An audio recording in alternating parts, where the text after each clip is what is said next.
Welcome to the Southwest CyberSec Forum. Looks like we've got 45 people on right now, and we've got about 100 people registered. So it's going to have a pretty well-attended meeting. Excited about that. So tonight we've actually got general announcements we'll do here briefly, and then we've got Erik Graham who's going to do the cyber threat rundown. He wasn't able to join us last month, so hopefully he's got some extra material to make up for that. Their first presentation will actually be Joseph Bennet, Aaron Brock, and Jason Lutz, all with Contino. So very excited to have them joining us. And we've got two of those gentlemen that are actually on the East Coast, so it's a late night for them. So I very much appreciate their time and lack of sleep here. And for that reason, we've pushed the FBI back to the second presentation. So that'll be Paul Schaff and his team. So Paul is a local FBI special agent on the FBI Cyber Task Force for Phoenix. And he also runs the InfraGard here locally. So excited to have him on board. And he's also part of our advisory panel. So, and today we're sponsored by Checkpoint Software. So we'll have a brief presentation by them on some of their exciting products. So that'll be before the first presentation, but after Erik speaks.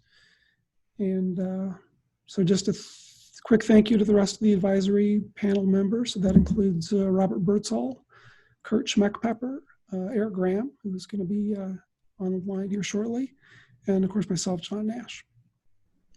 And then Barry Wade is the original founder of the group. He is still playing a background role, supporting us and guiding us as we try to keep the group alive. Jerry Crow might have an announcement or two. Yeah, I've got a couple of slides, John. Okay. Just a couple of quick things. This month, we've got first meeting is the IEEE Computer Society. That's a week from Wednesday. And that will be a WebEx session using the IEEE WebEx account. Our Vice Chair, Brad Morantz, is going to talk about the role of decision science and cybersecurity. It's going to be a really good presentation. He has a PhD in that decision science stuff, so he pretty much knows what he's talking about. And if you go out to that long URL there, you must register in order to get the parameters to join the meeting. In order to keep the meeting secure, you have to register on Eventbrite. And then we'll send out an email blast the day of the meeting, giving the parameters to everybody that has registered on how to get on the meeting itself. So, okay, then the second thing, I don't know if Paul Schaff's on here yet, the annual InfraGard meeting is currently scheduled for June 26th. I think they're being a little optimistic, but we'll see. Only InfraGard members may attend, but if you know an InfraGard member and you'd like to go, InfraGard members can bring guests. So if you're an InfraGard member, and if you're not, you should be, because it doesn't cost anything to join Arizona InfraGard. It's free. It's $49 for this meeting. But they will honor the tickets if you register for this and pay, and they have to postpone it. They'll honor the tickets for whatever time later in the year that the meeting is scheduled for.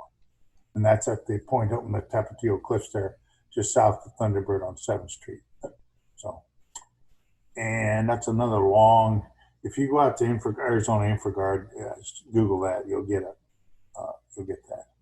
And that is it. John? Okay, perfect. Yeah, thank you, Jerry. I'll reclaim host. And do we have Erik Graham in the house? Well, yes, I am here tonight, believe it or not. Awesome. Go for it, Erik. So the bad news is Black Hat and DEF CON are in fact canceled. This is one of the big conferences I go to every year because I participate in the Roots, which think of it as the DEF CON for kids. So it has been canceled. There is some planning to do some things online that is still very much underway.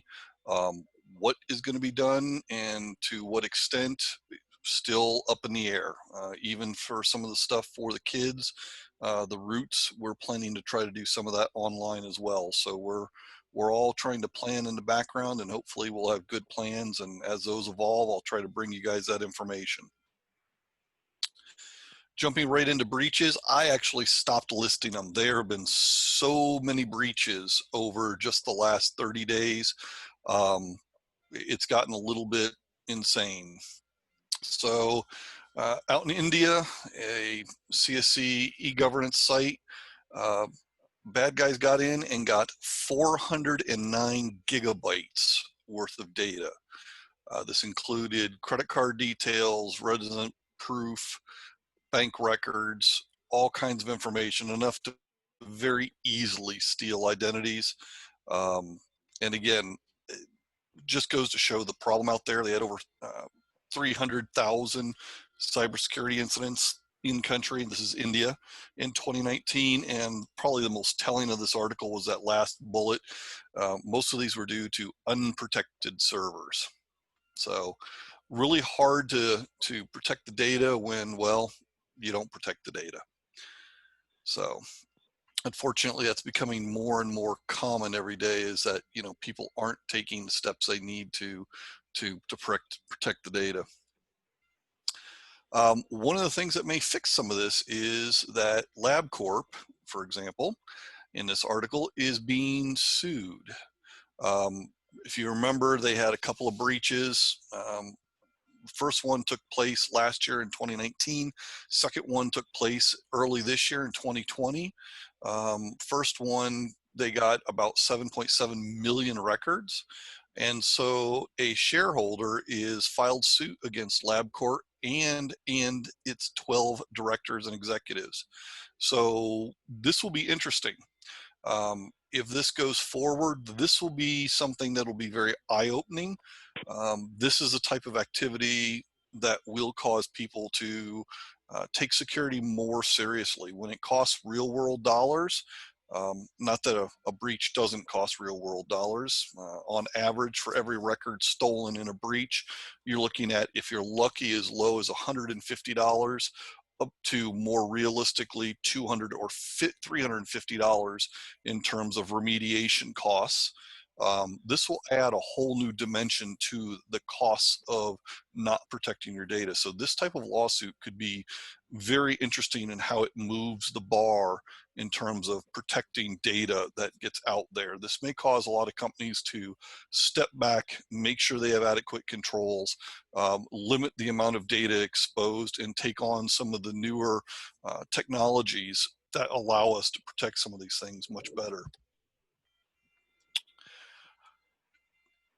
Wanted to bring this one up here. This is on one of the Java-based ransomware, Pony Final. This is one that I'm actually seeing, okay? So what's interesting to note about it is that it attacks through brute force, the systems management interface, so it goes that way. Lots of VB scripts are involved, and once the VB script's done, gets evaporated. So in many cases, it doesn't leave a lot of telltale signs.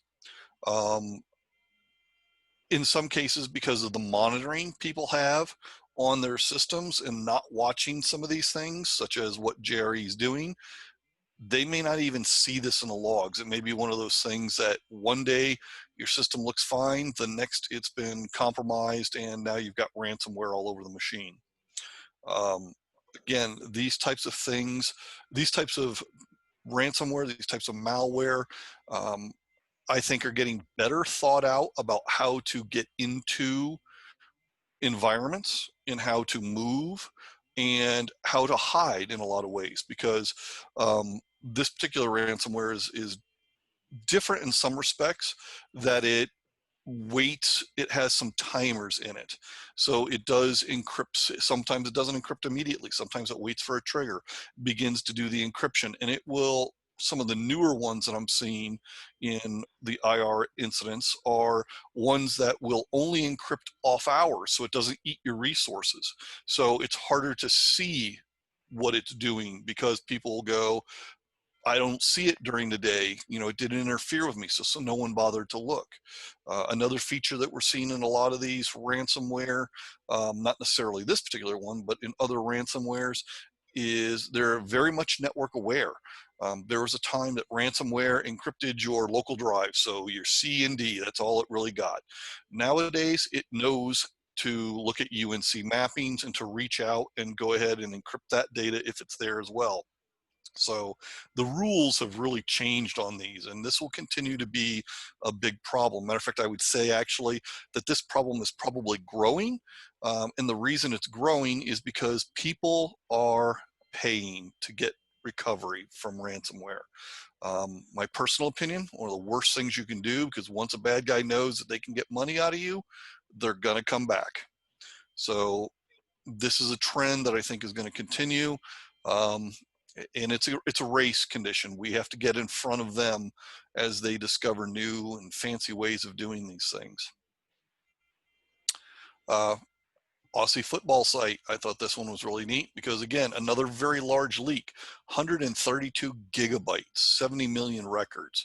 What was interesting on this one was they weren't so much concerned about the actual information that was in the database in terms of the user records, because it wasn't personally identifiable, PI. What they were more concerned about were the private messages that were included. So the private messages contained additional information, such as personal email addresses and cell phones and things like that.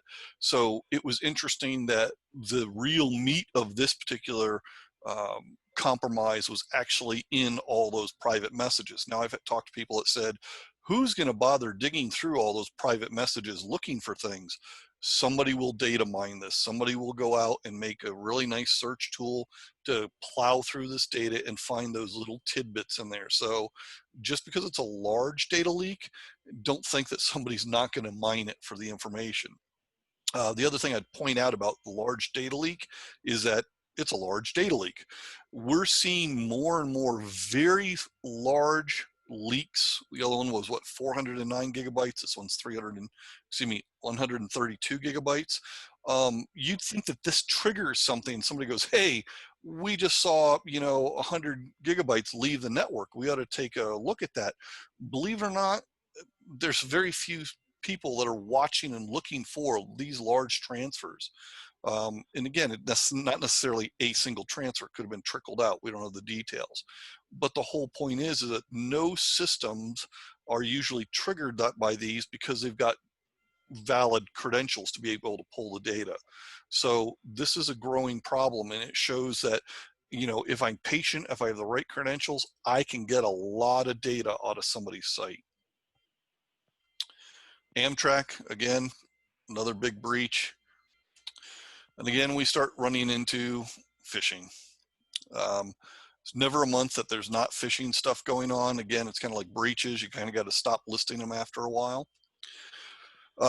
Didn't go over them because I want to cover other things this time.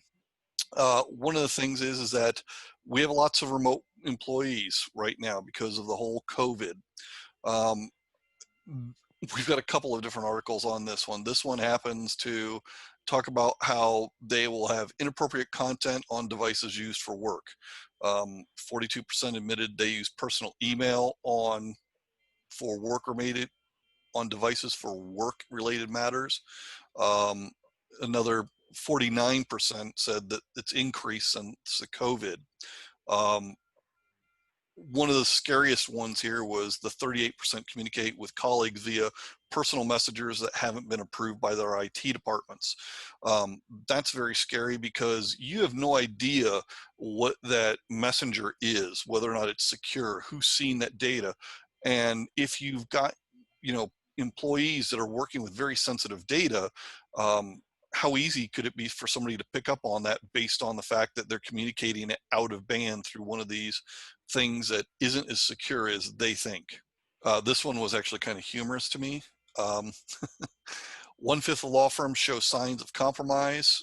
100% of law firms were targeted by attackers in the first quarter of 2020. 15% are likely to have been compromised, while nearly half showed signs of suspicious activity. This one is a really scary one to me because just look at the industry, what kind of information lawyers and law firms have. And this could be something as simple as you're applying for a patent.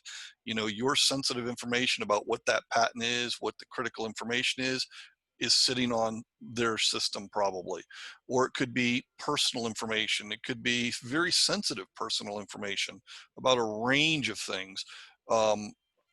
This is one of those articles that truly terrified me, but it didn't surprise me, because if you actually go off and start talking to people about legal, if you talk to lawyers about the legal aspects of cyber, very few have a complete grasp of what cyber really means and the legal ramifications. So it doesn't necessarily surprise me that they have gaps, because again, in some cases I feel that that they're protected because the law says, you know, you can't do this. This is illegal, so you'll never do something bad. We can just leave that at that. So some education stuff. CISSP, everyone who's got a CISSP, good news. If you happen to go over to Europe, they say it is the equivalent of a master's degree. So it just was granted that equivalent over in Europe. And again, something that if you have, if you work for a company and they're European based and they require a degree for promotion and you've got a CISSP, you might want to share this information with them that is now recognized as an equivalent. Again, another interesting thing here, again, about working from home. 41% of the businesses haven't taken any steps to prepare their users for working remotely. To make that even worse, 65% were allowing personal devices. Obviously, you know, with what happened, we couldn't get machines for your employees that were companies' machines in their hands. So a lot of personal devices got used and are probably still being used. What's going on? This led to a lot of problems. They're really concerned about three key areas: file sharing, web applications, and video conferencing. We saw the problems that we saw with Zoom. Zoom was not the only one that had problems like that. It's just the one that made the front page. The other thing that's very, you know, concerning is that the systems they are using are not necessarily, again, running the correct software in terms of patching, anti-malware, firewalls, and things like that. So these become real prominent targets for attack. To make this, again, to take another step and make it even worse again, we have this bullet here talking about the pandemic and how it's accelerated the use of cloud-based apps. Now, the problem is that as we've jumped to the cloud because we've had to, what has been the trailing piece of this? It's the security side of it. And it could be something as critical as, zero trust network access or multi-factor authentication access, data loss prevention, and things like that. So again, this rush to continue work, given the coronavirus, has caused a lot of holes to appear. I mean, a lot of companies lifted a lot of effort to make things operational. Now the problem is that in that rush, we've left some pretty big holes. And again, you can see down here one of the study that said 63% of the respondents said that it was going to hurt their regulatory mandate, and of those mandates, GDPR was 50% of them. So again, big holes. Some vulnerabilities. Again, we just talked about cloud. I can't emphasize how important doing your governance correctly and setting up that framework for cloud use is. This particular one was talking about small businesses and what the problems they are. A lot of the problems that they're having, cloud can be, don't get me wrong, cloud can be very strong when done correctly. When done incorrectly, it can be an exponential problem. Most of the attacks, 20% is what they cite here, were against web applications and were using stolen credentials. Now, where those stolen credentials come from, it could be anything from social engineering attacks, via phishing. It can be through all kinds of other methods as well. Compromises on some of these sites that we talk about all the time with breaches. It's still pretty appalling, the number of users that we have, that when we talk about an incident, we say, have you used this set of credentials anywhere else? And it's not an uncommon answer for me to get from people of, well, yeah, that's the password I use on all the sites. And you beat your head against the wall, and then you say, could you explain that more? Is that just for our work sites? Is that personal sites? Oh no, I don't like memorizing passwords, so I have that password for everything. So when our users do things like that, a site that may be totally non-business related, that gets compromised, they get that password. Now all of a sudden, especially if they can connect it to an identity, and then they see where they work, congratulations, we now have the complete chain of what you need to get in. Again, going back to our earlier conversation about the virus and having to cut corners, that's one of the ways that they're getting into some of these environments.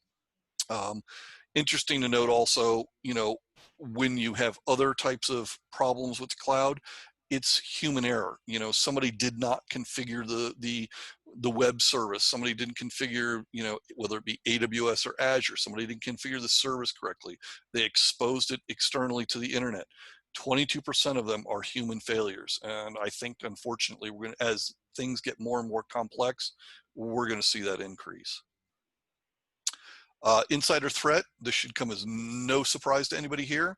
Employees or contractors identified as flight risk are 60%, linked to 60% of insider threat cases. So that's, I don't think that should come as a shock to anyone. 80% of staff members deemed likely to terminate their employment will take data with them. So there you go. And then how they're getting it out, everything from email to data loss, or email and or web cloud storage. Again, with all the working remote, RDP, unfortunately, to get people into things, a lot of places open up RDP. There's been a lot of brute force against RDP over the last, 11, 12 weeks now. And then what they're using with that RDP is they're going back to those weak passwords. And again, going back to what we just talked about the user that uses the same password across all sites, it's not hard to take a user identity on one site and connect it back to a user and use something like LinkedIn to determine where they work. And now all of a sudden, like I said, you got all the pieces to be able to use it. Okay, this one was another interesting one. This one drove me nuts because I can't believe we're not noticing it. So this particular locker ransomware uses a VM machine. Okay, so I get on the machine via phishing, what have you. My payload comes down is a 122 megabyte installer. Okay, I don't know how you can miss a 122 megabyte payload, but if you do, and obviously people are, contained within it is a 282 megabyte virtual image that its whole function in life is to run a 49 kilobit executable.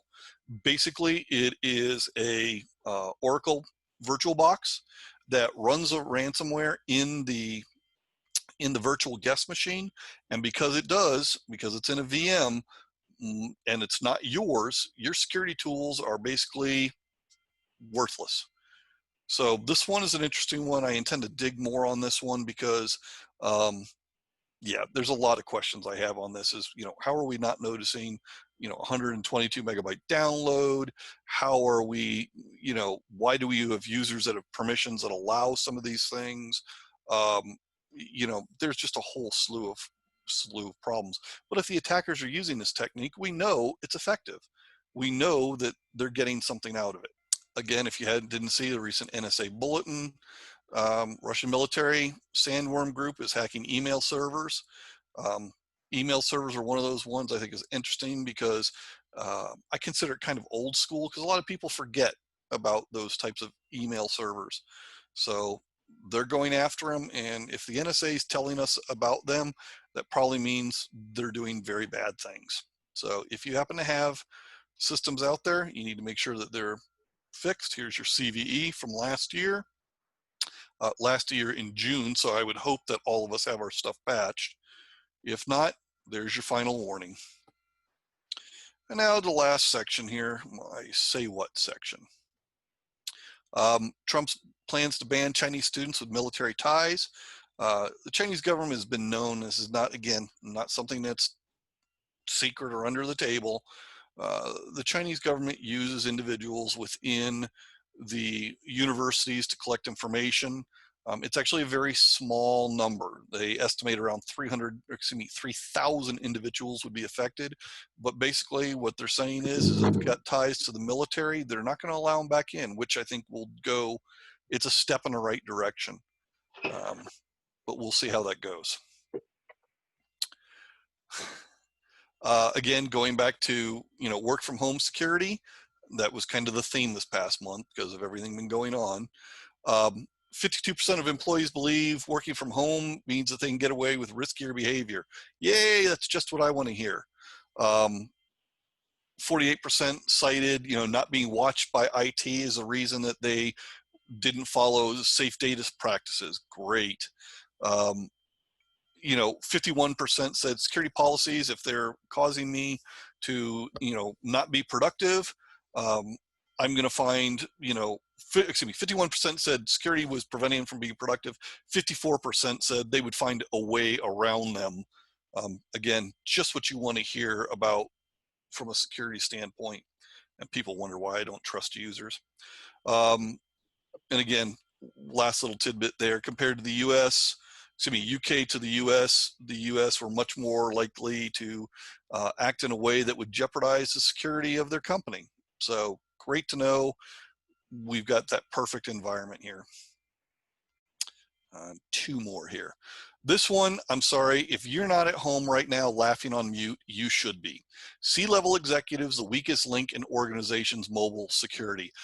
I sat here and laughed for about 5 minutes. I literally had tears in my eyes as I was trying to read this article. And really, they're the weakest link. I would have never known. Now, the good news is somebody got out there and got them to answer and got some percentages.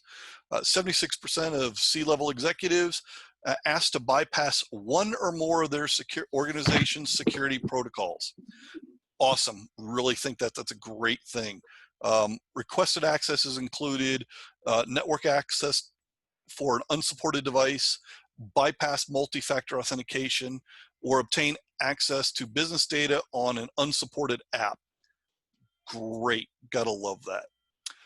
And I think the last bullet I have highlighted down there summarizes it all. The C-suite is the group most likely to be both targeted, 78%, and fall victim, 71% to phishing attacks. So I plan on passing this one along because I always like, pointing out that, the policies apply to all of us, even if it's inconvenient and you're near the top of the stack. But this one, honest guys, made me laugh. And again, we already talked about our law firms there. So I think that's all I've got. Perfect. So we've got Jane Arnett with Checkpoint Software Technologies that's going to be doing a demo or a little bit of a dog and pony show on the Infinity platform, and she's getting going here. So perfect. Well, thank you so much for having me come and chat today. I'm going to keep it short and I'm going to keep it as non-salesy as possible. But I do want to talk about a lot. Checkpoint is doing a lot these days. I'm not sure how familiar everyone is with what we're up to. I think I'm pretty much just going to pick up right where Erik left off and talk about market trends, what's going on out there at a very high level. Quickly about security challenges, which will lead into how to address them. And then finally, best practices. So, where Erik was kind of leaving off there, the environment is certainly changing. It's been many years since everyone went to an office where they left their desktop the night before, put on their little worker hats and got into work and ended the day at 5 o'clock and gone home and just lived their lives. I mean, certainly it's been a long time since we've been doing that, especially in today's environment. As these attack surfaces are widening, it's very important that we're keeping pace with protecting them. I think about mobile devices in particular. They've been around for ages. We have been able to access corporate data from them for ages. And when we consider that 90% of breaches involve phishing in some way, certainly what's the easiest way to get all of that information that you need in order to launch a successful phishing campaign? Well, go for the lowest hanging fruit. If I know that mobile devices are one of the last things to be protected inside a corporate environment, then of course I'm going to go after it. And I love when I'm out in the world and speaking with customers and asking them, you know, how do you know if there's a man in the middle attack? How do you know if there's not someone just sitting there reading all the traffic that you're sending over your cell phone? And then what point is all of the security that you have in your network or that you have behind a SaaS application?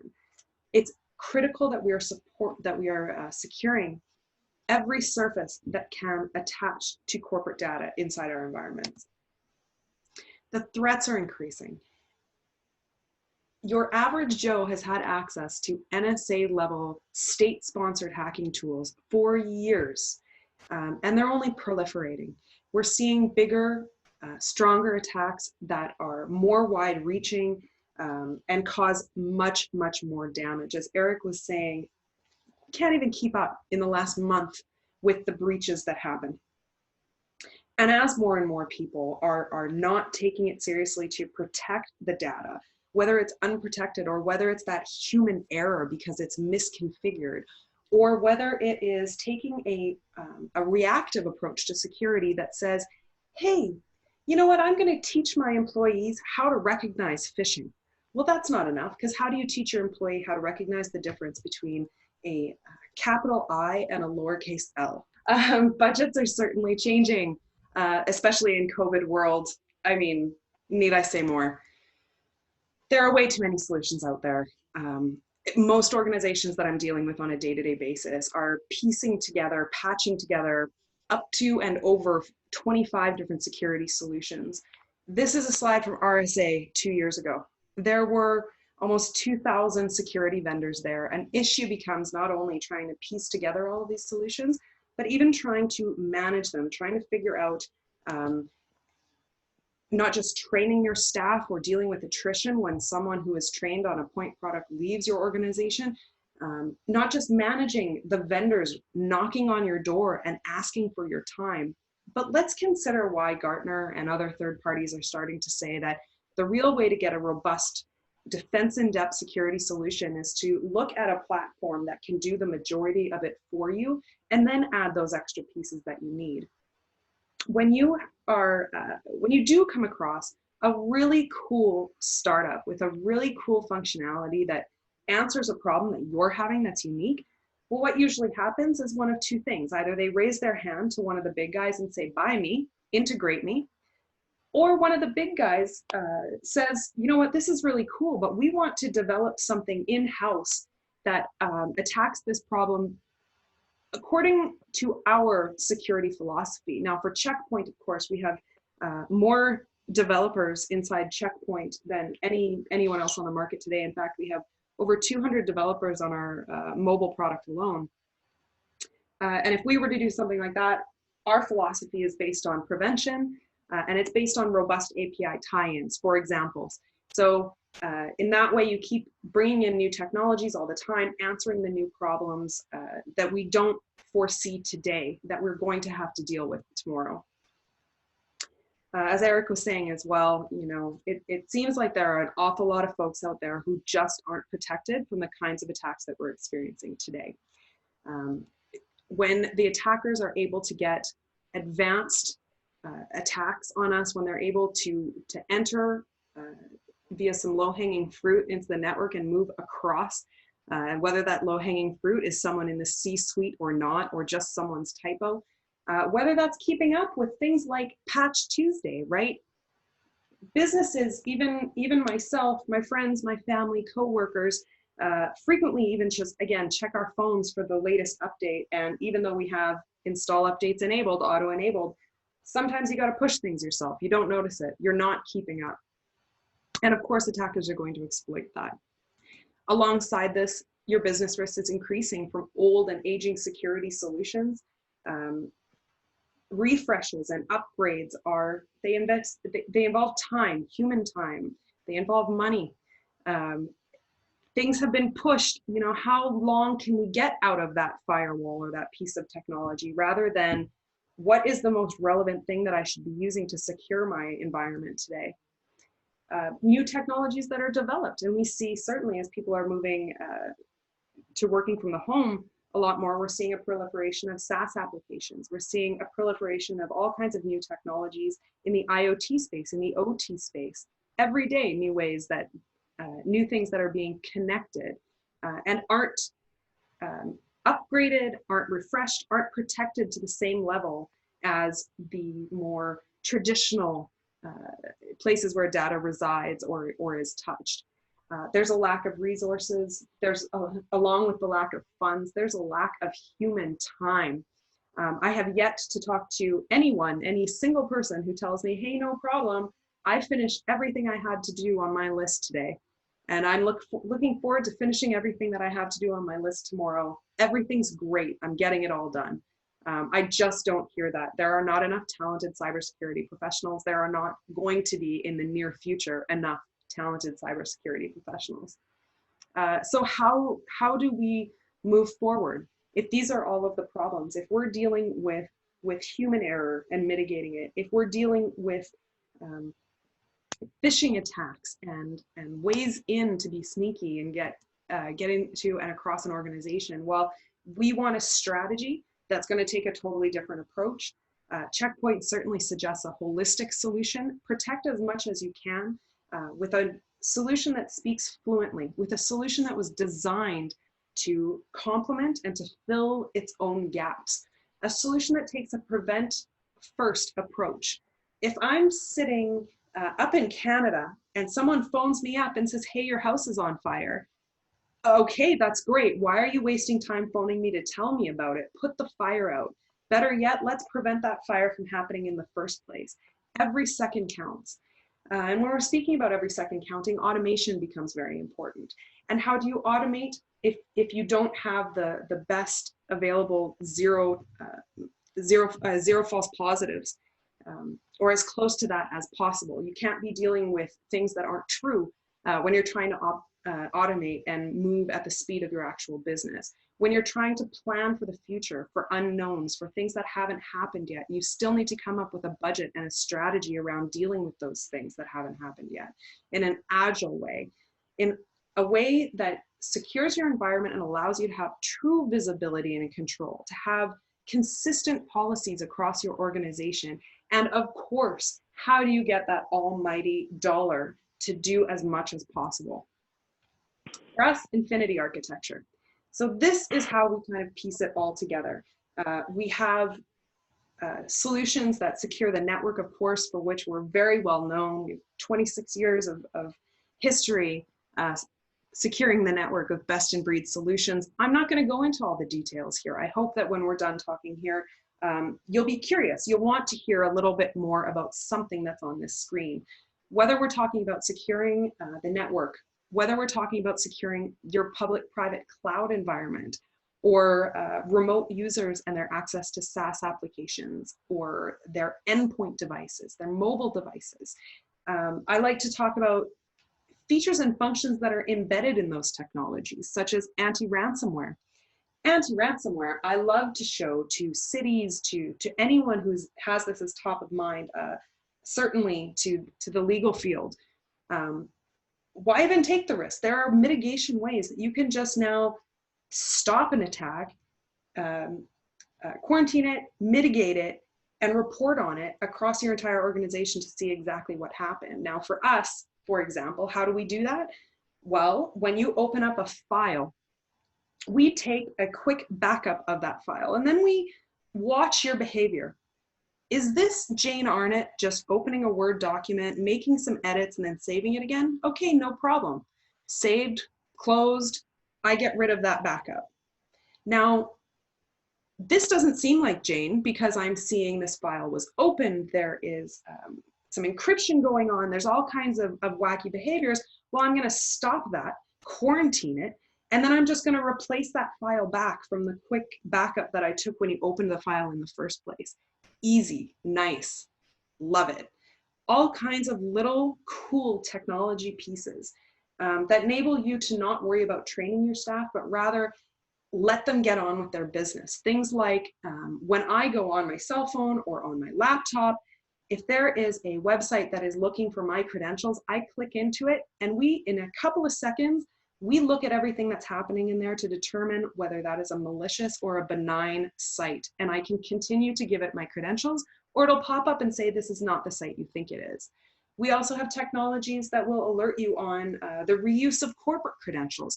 So I don't want to keep talking to you about all the little bits and bytes and things, but I do want to get across the point that a lot of these things that Erik was talking about earlier, a lot of these ways in, the ways that organizations have been compromised, there's no reason for it.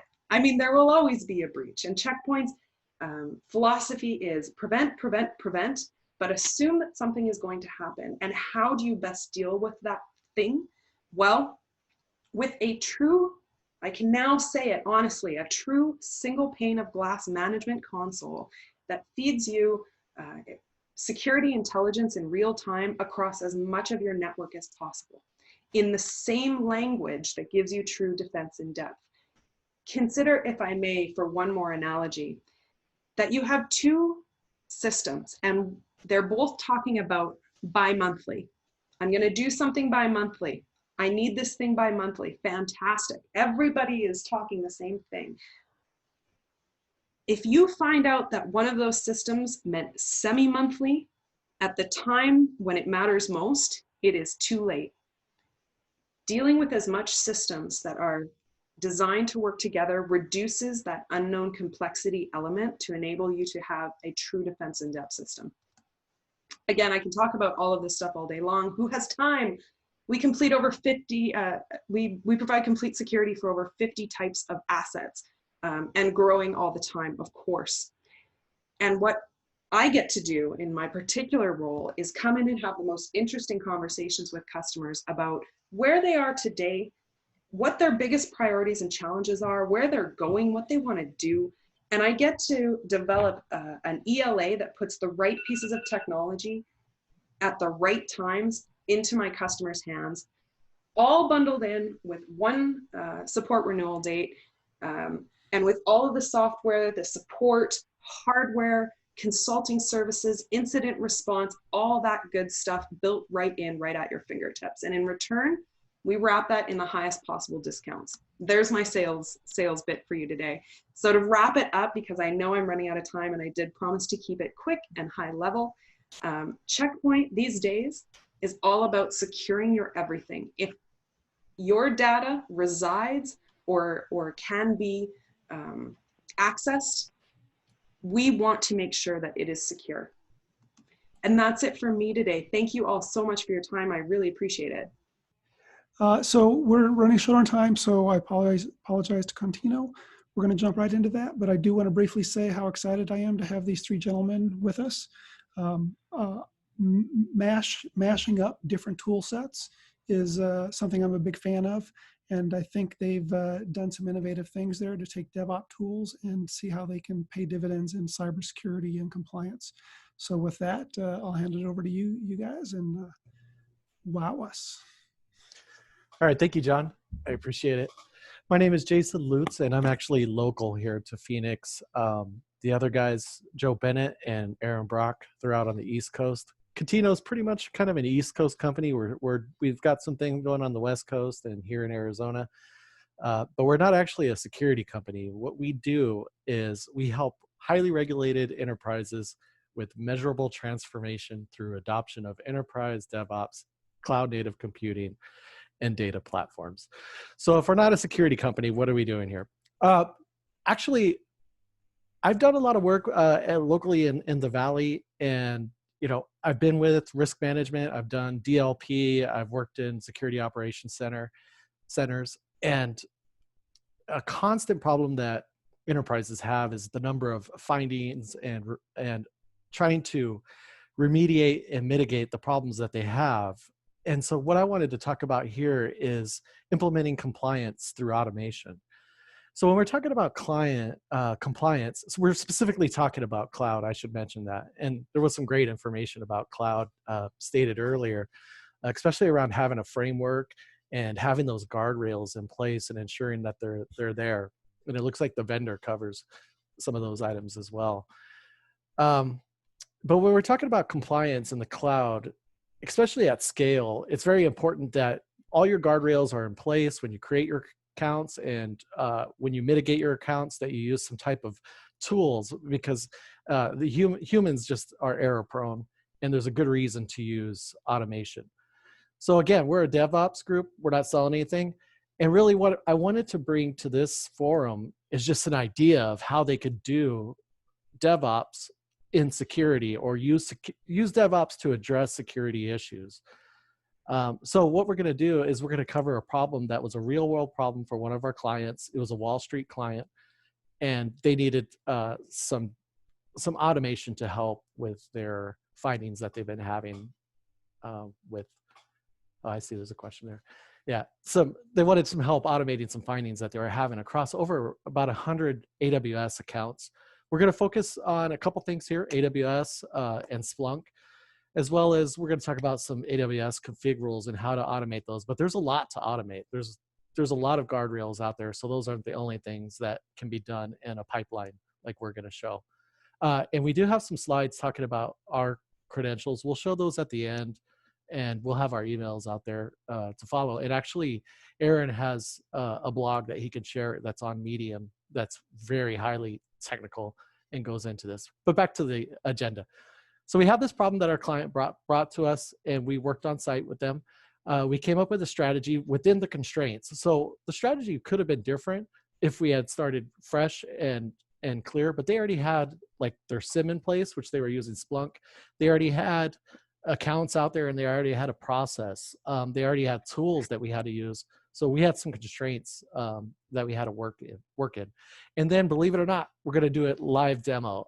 We like the risk of showing that, and we think it's more interesting than just showing you some slides and some videos. So the live demo, yeah, it could go crazy. We'll see what happens. And then I'll talk a little bit about why this is important to security, and maybe people might have some other thoughts about what we're talking. And then, of course, we'll have a thank you slide. So at this point, I'm going to pass this to Aaron. Hello, I'm Aaron. That's about all the introduction you get. Let's get right into this. So this client that we were working with this client. We jumped right in. We were consulting for the InfoSec team. And when we first got there, the InfoSec team had a few problems.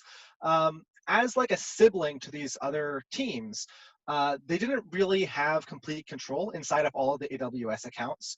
And the situation was really that the compliance status of these accounts, some of them were known, some of them were unknown, some of them were known to be compliant, some of them they knew were not compliant, but it was really hit and miss across the board, and it was very inconsistent. And often there was many a political battle to be had over what all they had control over and what they didn't.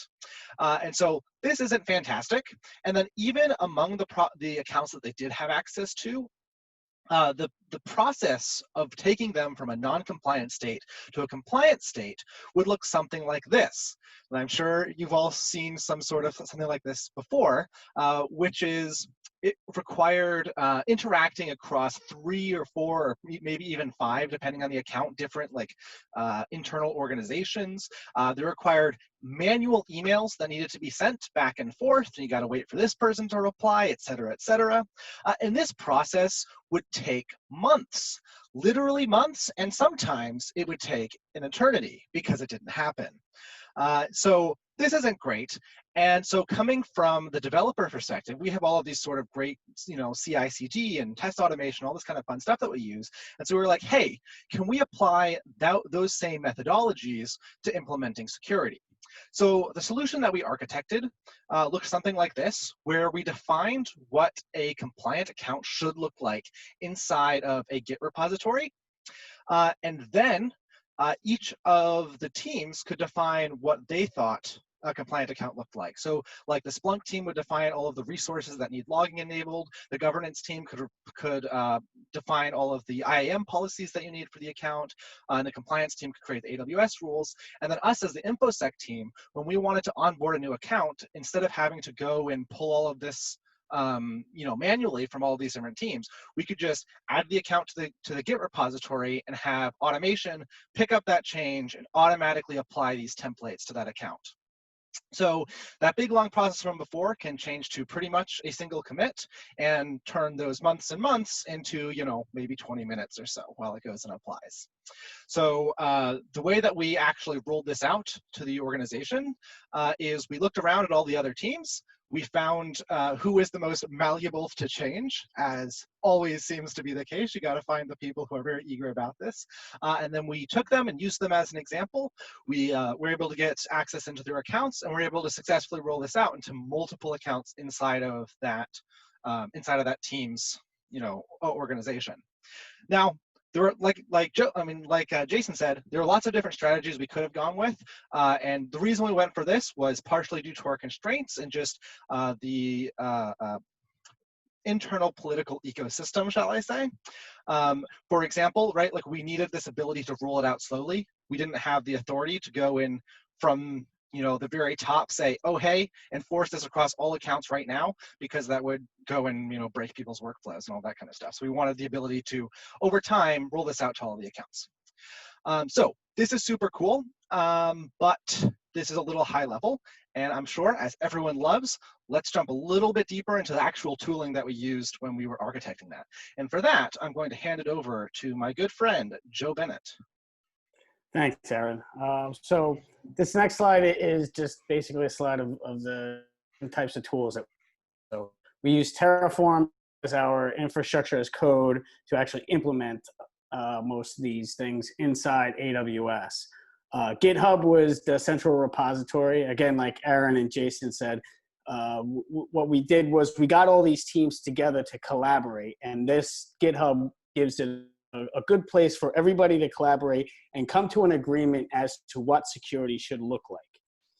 Our CI/CD server was Jenkins. This server was used in order to actually implement and automate the changes that were shown in the GitHub repository into AWS, and to verify that those changes actually took place. And then Splunk is obviously the one of the compliance asks was that all these accounts were logging everything into a Splunk server, a centralized place where they could see everything. And that's why we use Splunk. Now, Splunk has an outside tool that it uses. It's called Trumpet. And what Trumpet is, it's essentially an open source tool that allows you to create CloudFormation stacks. And these stacks aid in the automation of creating the necessary resources in order to implement the actual transfer of data from AWS into Splunk. Now, one of the things that it uses is what's called an HEC endpoint. Now, an HEC endpoint is an HTTP event collector. This collector to push the data into Splunk instead of using what Splunk has is the AWS add-on, which is more of a polling or a poll type of mechanism. So here, what you do is you specify an endpoint, which is where you want the URL where you want everything to be pushed, and an access token, a collector token.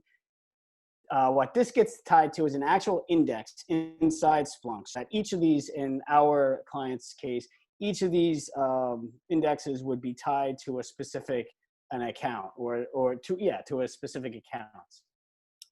Or as the Trumpet strip also allows you to implement what you want to be logging. For instance, you can log CloudTrail, AWS Flow Log, CloudWatch events such as Guard Duty, or even random CloudWatch logs that you have inside the account themselves. So to be completely clear, this is actually Trumpet here. So you input your data, you press download, and it gives you a CloudFormation template. And it looks like, as soon as VS Code, looks like just a big old piece of JSON. Yeah. Okay. Right. So this is what gets implemented. What we did was we took that script and we made it more general by parameterizing each of those things. So before, what our client would do is he would create a trumpet script for each of those accounts. Instead of doing that, what we did was we took one of those trumpet scripts, parameterized it so that all they would have to do is as they run the Terraform script, it would fill in all this information for it inside the actual script itself, and they wouldn't have to worry about all this stuff going on. So for that, the next thing, this is a more of a high-level diagram of exactly what we set up. Again, what it is that the security teams would collaborate inside a GitHub repository of what they agreed what security and compliance should look like. This would trigger off a CI/CD job inside Jenkins, which would automate the creation of these resources and compliance and AWS config rules inside each of the accounts. Now, for us, it's specifically pushing data from a AWS Kinesis Firehose into Splunk. And the next diagram is more of a specific of exactly what goes. So I've shown here is the actual process flows or how it flows from the developers into GitHub, into Jenkins, as Terraform code that gets implemented into AWS as CloudFormation stacks to specific stacks, as well as tying up all of the different types of resources that have to have their logs logged into Splunk. And so it shows the data flow as well as the process flow of what gets created. Again, what needs to be created on the Splunk side is an HEC endpoint and a token. This is what the Kinesis Firehose uses to push the data into Splunk. And from that, I'll hand it back on to Aaron, who will assist us in our demo. Alrighty, so we dumped a bunch of information on you. Whether or not you absorbed all of it or just some of it, doesn't matter. We're going to show an example of it, and that will help solidify this, I think, I hope. But first, we must pray to the demo gods to make sure that everything goes nice and smoothly. So let's get started. So since all of these changes, like we showed in that diagram, are being made in GitHub, we can come to GitHub and we can look at our, our repository that defines all of this.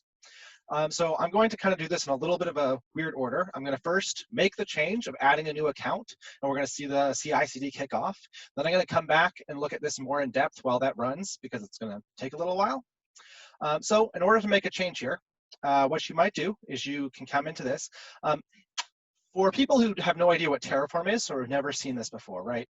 Terraform lets you define a desired state of how do I want my account to look, what resources do I want created, and then Terraform will go to your account and make all these changes such that it matches that definition.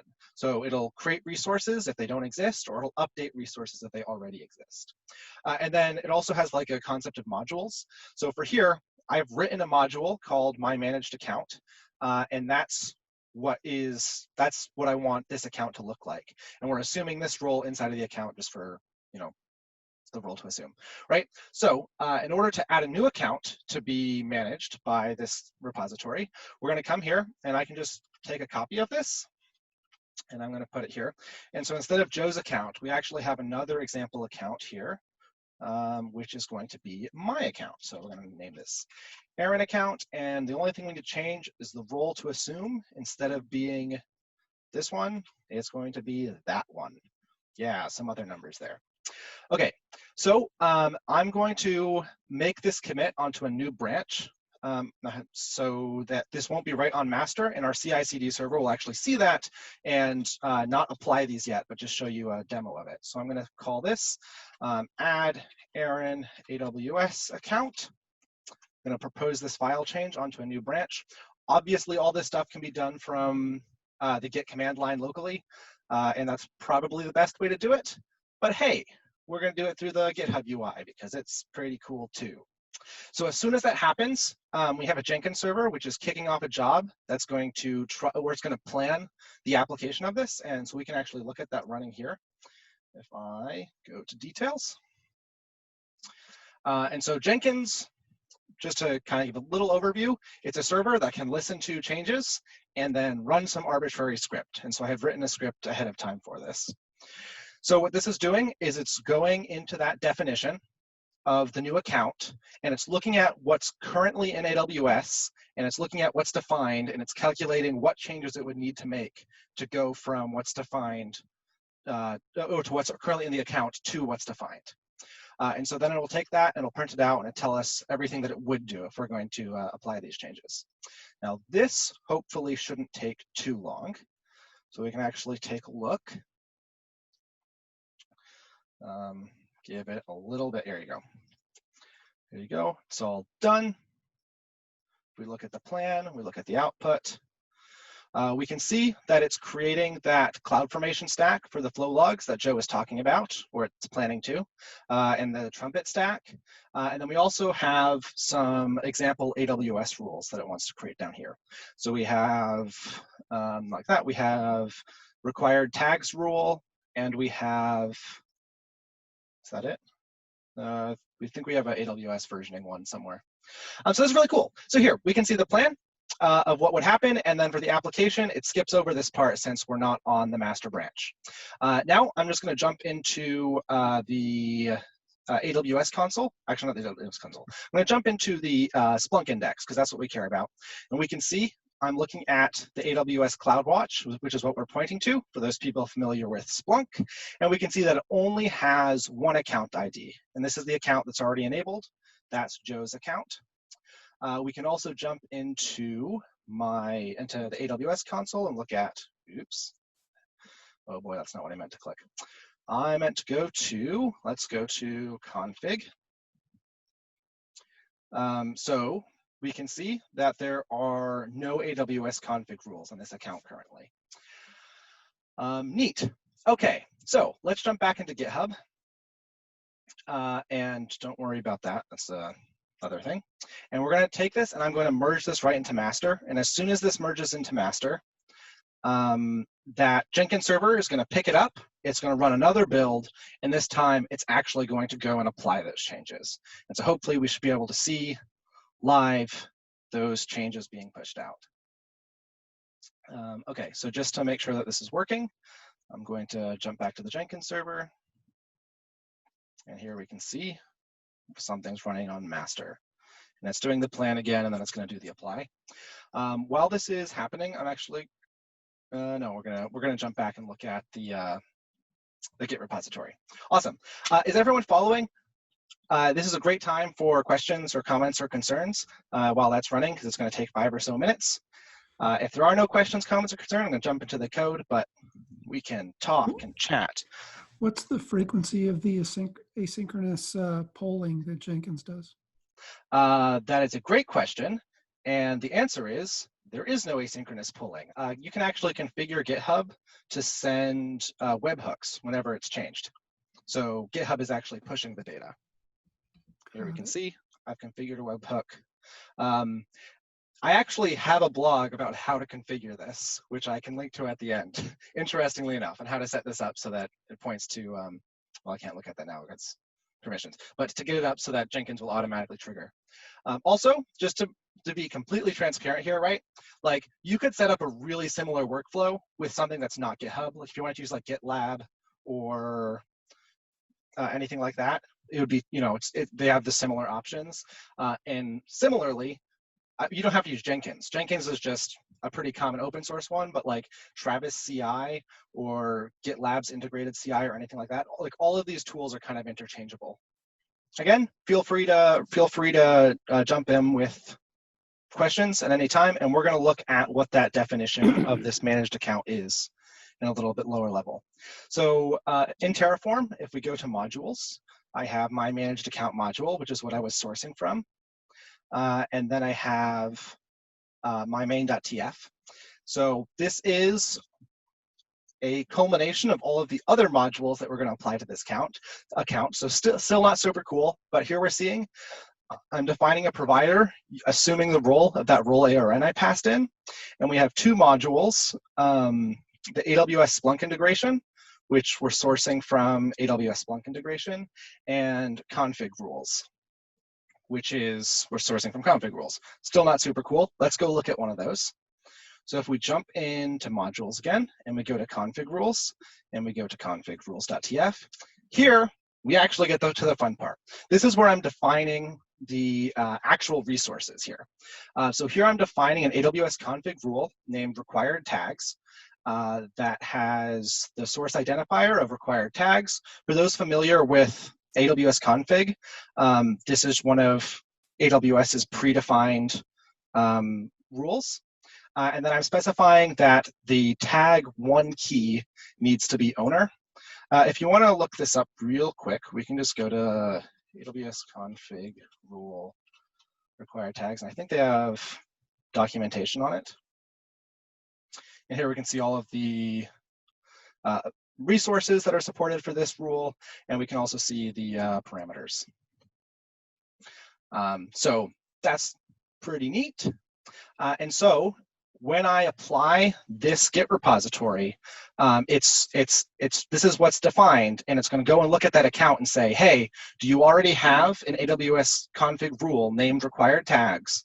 And if you don't, it's going to create it, and if you do, it's going to update it to match whatever my new configuration is. We can actually take a look at how you could push out an update to all managed accounts at the same time in a second. Can I ask a question? Absolutely. How would it handle a version conflict, and what would a version potentially cause a version conflict?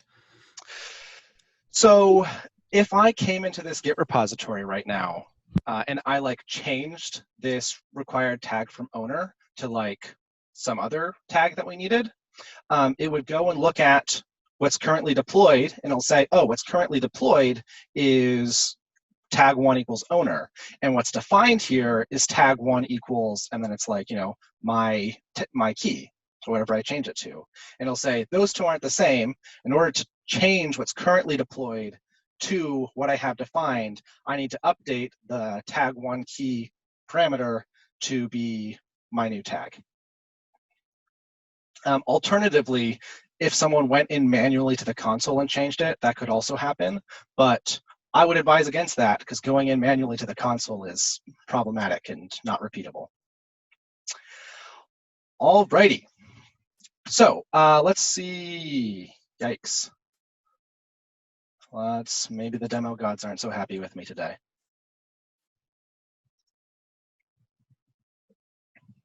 Oh boy. Okay, so we saw the plan. This is the plan from before. I wanted to go and create these resources. And then for the apply, it seems to have a problem, which it wasn't supposed to. This is not part of it. Rollback requested by user, not authorized to perform. Cool. Neat. I'm not 100% sure what this problem is. Rather than trying to live debug it, we can just use the existing account that I already had set up, which was the Joe's account, main.tf. Interesting. Okay. Module account, Eric. Yikes. Okay, well, this is fun. I'm gonna do something real quick. I'm just going to set this enabled equals to false, and I'm going to commit this right onto master, and we're going to hopefully see everything get removed for that new account, and then we can push out an update to the existing account. Yeah, this is some permission issue we're running into before. One of the things, like, I have lots of pet peeves about AWS. Like, different resources will generate their ARNs using different patterns. For instance, like config rules doesn't take the resource name. I don't know, I don't have a config rule here. Instead, it just generates a random string. So it makes it really hard to define IAM policies on exactly the resources you need. But that's neither here nor there. Okay. So this should push out a change that's applying and doing nothing. Well, now we're off script, so more questions would be great, so I can have things to answer while I try to fix this real quick. Yeah, I'd like to chime in. Again, the main concept of this is not the specific tools that we use. Like Aaron said, that you can interchange any of this stuff. GitHub could be GitLabs, Jenkins Server could be whatever you want. The more important takeaway that we want people to have is the collaboration component and the automation component. That's very important because, like what Jason said, human error is people doing things manually that's prone to human error, and also it's very hard to basically measure compliance when everybody's going through and doing things by hand. I mean, if everything's being done by hand, how can you verify that everything is exactly how it's supposed to be compliant, like your definition of compliance? At least with this, you have various different teams all collaborating on the same repository or same source of code. Everybody has an agreement or can come to a consensus as to what compliance looks like, what security looks like, and it's right there. So that's the main takeaway that I wanted to Yeah. stress. So in this example, we're imagining that we have 3 different teams collaborating on this one repository. And so, the people who want to manage the AWS config rules can come here and manage them simultaneously while the Splunk team is updating the Splunk configurations. We have these all in one repository. Depending on your organizational structure or how you want everything to be handled, you can split these out into multiple and have them source from each other, and all sorts of fun stuff like that. Hey, that applied successfully. Progress. Yeah. Trust me, I ran this and it worked before. It worked in my environment. Okay, I'm gonna try re-enabling this, and we're gonna hope that everything works fine. Alrighty. Well, I've already spent the time that I was going to spend talking about the source repository. Do we have any other questions, comments, concerns? Well, this applies for the second time and hopefully works. And then we'll get to see some effects. To Joseph's point, can you help us with a mock conversation that might occur between teams as they're collaborating? What's one team's one set of stakeholders' goal in this versus another, and how do they get on the same page? That's a really good question. And I mean, for something like that, it's always going to depend on the organization that you're in and what people's priorities are there. One thing I will say is, like all of this automation, Unlike Jason, I have not come from a security background. I've come really from a development background. And so the ability to push this into a Git repository and have this managed in version control allows you to leverage the same tools that like a development team would, like the same way that like your back end and your front end people work together and both develop an application. You can have the different stakeholders in the security team work together to develop a, like a compliance, a compliance definition, right? So as far as like the conversation, there's always going to be some sort of friction, but you can have communication through whether you want to manage it with like, some sort of Kanban ticketing system or things like this. However you want to do your project management. I'm not sure. Is that a specific activity, like let's say you wanted to onboard a new account. So what you would have is the conversation would start off with maybe the Splunk team or maybe even the developer team. You first go to the developer team and go, look, what we need to do is we need to set up a role inside your account so that we can assume it to be able to implement all this stuff. The second thing would be a conversation with the Splunk team and say, hey, look, what needs to be done is a token, an index, a token, and an index and a token needs to be implemented so that we can communicate with Splunk. The compliance team the compliance team would be another thing, saying to developers, look, these are the security implementations that we need to provide, and all of this stuff could be laid down inside the Git repository so everybody can come to an agreement. Developers can look at it and go, look, all this stuff that you have here may affect our our ability to do our code. But therein lies the conversation is what agreement do you guys can come to what security is? I don't know if that to this helps at all. topic, I just want to add one super cool thing, which is we made this. Woo. Where's all the pull? Oh, we made this pull request here, and again, just like developers collaborating, instead of just accepting this pull request, me as the approver or the stakeholder for this given team, I can come in here and just like you would with code review. Well, I can't do it now. You can add comments, and we can have a conversation here, and I can reference specific definitions in your Terraform and be like, hey, look, you're defining this here, and that's actually going to break my X, Y, and Z. Maybe you should update that, or I could commit that update change, and we can kind of have that conversation along with these definitions. That's more of a specific to GitHub thing, and that's kind of why it's really going to depend on what your organization workflow is. But oftentimes, you can just bootstrap off of whatever your developers are doing.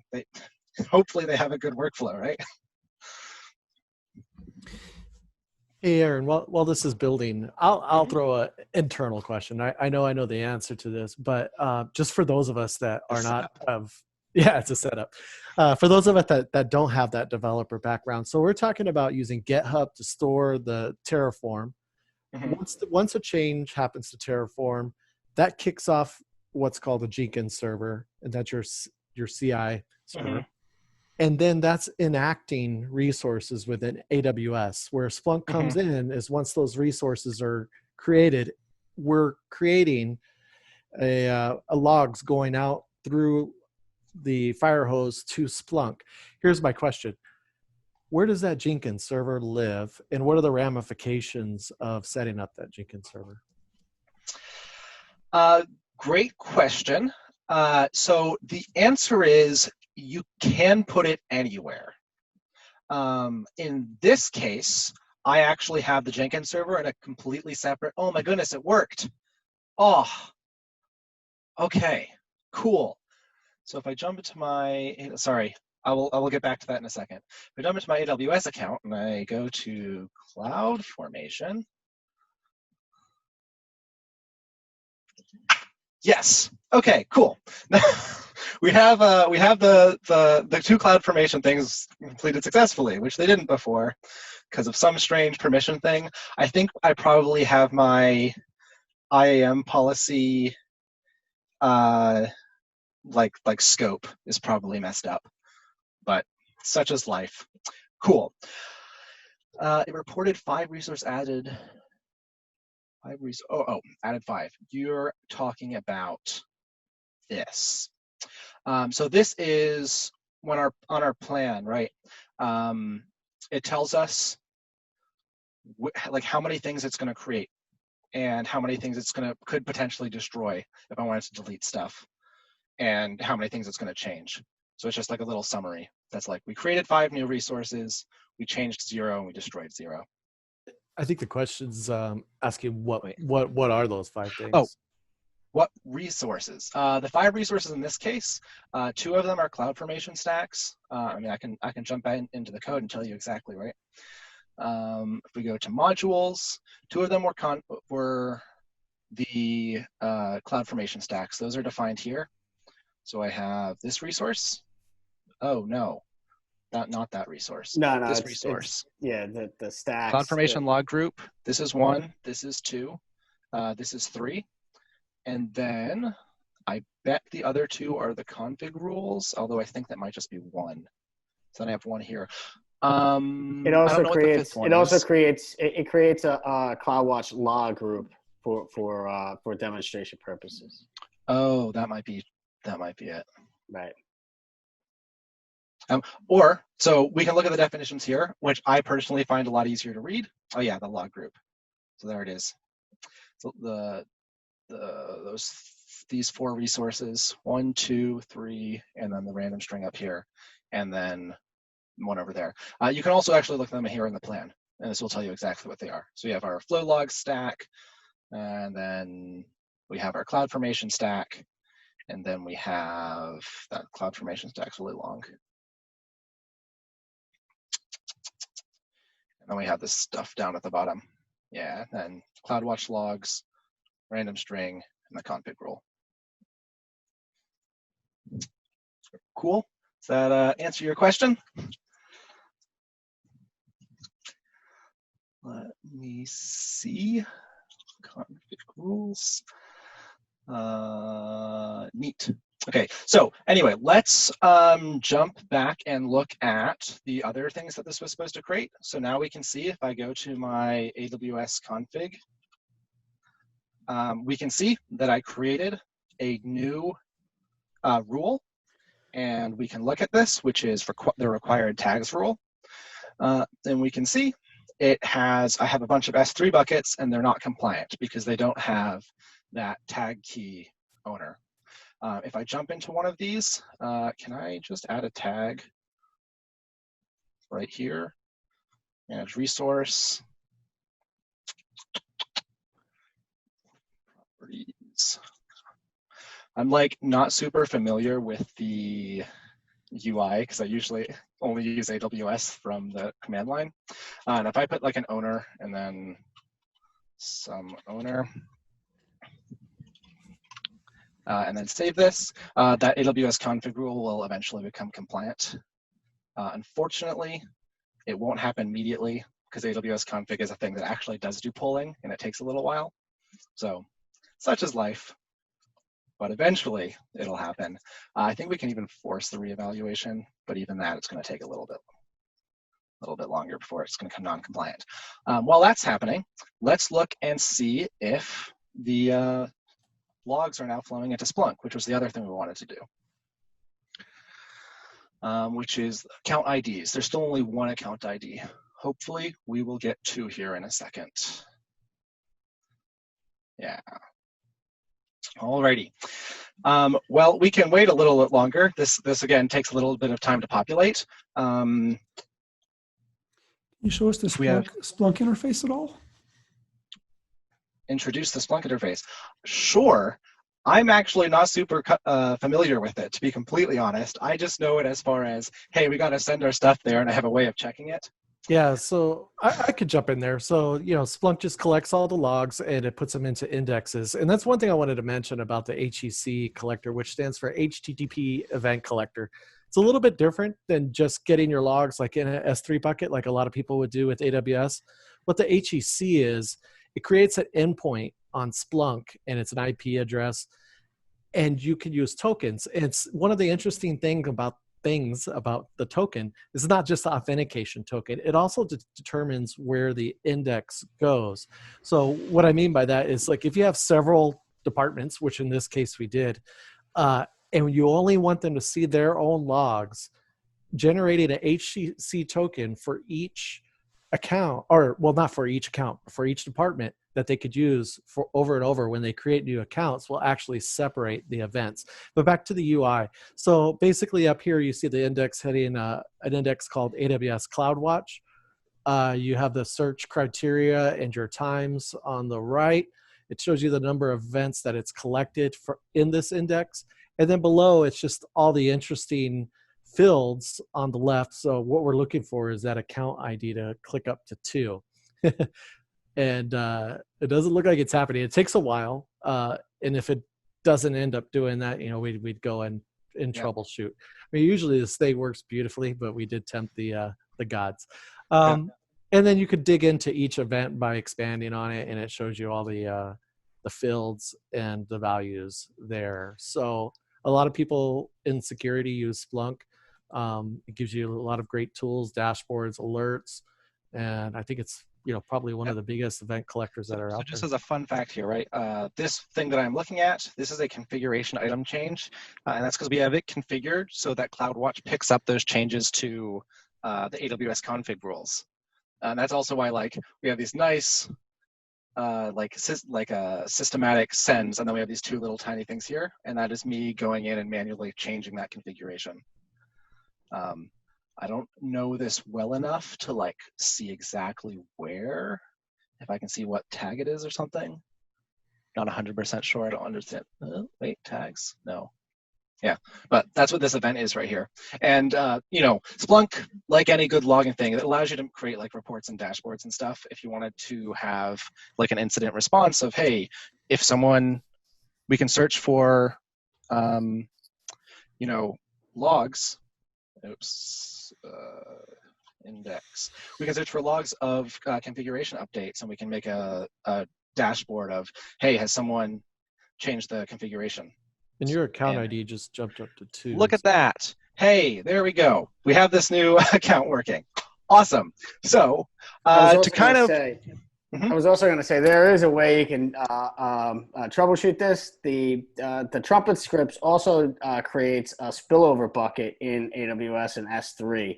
So if you don't start seeing these logs get pushed into Splunk, you can go into AWS S3, and there, if they start showing up there, then you know that then you can, that'll give you an indication that something went wrong with the configuration. Mm-hmm. But it didn't. It worked. It just took a little while. Alrighty. So I want to kind of come back and give a little higher level view. Usually this demo is like maybe like 10 minutes tops. We just kind of ran into some issues. So what I was able to do is in my Git repository, right? Simply by adding this one little bit of this one Terraform definition, just that change, I didn't have to go and look at AWS and all that kind of stuff. Just making the change here was enough to go and enable logging for that account and to create those AWS config rules. So these are, again, like these are the tools that developers use to deploy an application, and we're seeing those propagate back to security. So we're taking those same tools and we're using them in order to secure these accounts. So that's really the takeaway here was, hey, look, I can make a change in a Git repository and I can update all these accounts. And similarly, we can have multiple teams collaborating in this Git repository, just like Git was made to do. Hopefully this wasn't a little too scattered for you guys. You know, as always, you'll run into a little bit of trouble with demos, but we came through it. So let's jump into the outcomes here. Yeah, and so there's a lot of great outcomes here. We'll talk about why this is important for InfoSec, but you know, you have collaborative contribution to a central repository. So all the teams that are involved, especially in a large enterprise like we were dealing with, they have a lot of teams, and corporate security needed to get them on board. And for example, at the end of this project, when we displayed this pipeline for the teams, the different teams, they loved it. They saw that they had control of the items that they could put into Git, and they could contribute with their corporate security to implement this. One thing I do want to talk about is, you know, your AWS, you have the capability to create an organizational master, and we also have the ability to create SCPs, which are policies that restrict services at the child accounts. Those can be done as well. One thing that Aaron led to about approvals is those things you really want to protect, because if you enable an SCP at that top level and you push it down to you know, 100 AWS accounts, you could break things. So it's very important to keep those restricted to corporate security or whoever's going to be responsible for implementing whatever compliance says is required. And that's another interesting thing about the SCPs is if your compliance group or whoever is approving your architecture says that you need to have something in place, you know, you could use things like SCPs, whatever your guardrails are, SCPs, config rules, enable logs, and others. So automation with appropriate approvals, I just hit on that. For example, this is centralized. The right people that can approve the code changes can approve those so that, you know, the guardrails are implemented, and then your audit groups could then go and verify that. Zero touch onboarding. So nobody's actually logging into AWS, clicking buttons. You know, we did a lot of clicking buttons and maybe messing up the configuration. So you have a couple benefits there. Least privilege. One thing that I was asking Aaron about was where that Jenkins server is. That's an important thing because you can assign roles to that server, and therefore it's not using credentials to execute. It's using its permissions. So you don't have people logging in You don't have, these special permissions for individual users, and you don't have them messing it up. And this is a real case situation. Our client basically said, hey, these guys are enabling their logs. They're just not done right, and Splunk's not picking them up right. So it creates consistent configurations. Compliance at scale, expanding, it's a repeatable process, and it's auditable code. You can have your audit groups come in and say, this is what we executed, and this is the outcome of it. And they could check that very easily. And that slide where he showed all the people involved and how it took weeks to set up an AWS account has now been reduced. They're kicking off this Jenkins job. It's creating those guardrails in the account. You could even create the accounts that way. You could do other things that are not even security related. So those are some of the outcomes of doing it like this. And again, it's just a suggestion. And honestly, we're just trying to get security guys to think, wow, you could use some automation to help mitigate those or remediate those findings that maybe you're stuck with, or maybe you don't even know about. So anyways. So John, how are we doing on time? We're good. Paul's ready to go here in any minute, but we can finish the conversation and questions. So if nobody has any questions about this slide, we can just jump past the, I feel like you know who we are. You experienced this with us. We can just jump to the thank you slide. So just a little quick wrap up, right? Just because our company let us do this, let us create this presentation and spend time and all this. So I just wanted to say, if you guys are looking for, some consulting that does this sort of automation-y stuff, that's what we do, and that's super cool. Feel free to reach out to us. Our emails are on screen, and we'll be happy to answer any questions right now. And also, if you want to email me, happy to answer them that way. Do we have any questions for the moment? I saw one a little while back that I didn't answer, which was how would we use this to go for compliance, like PCI or DSS?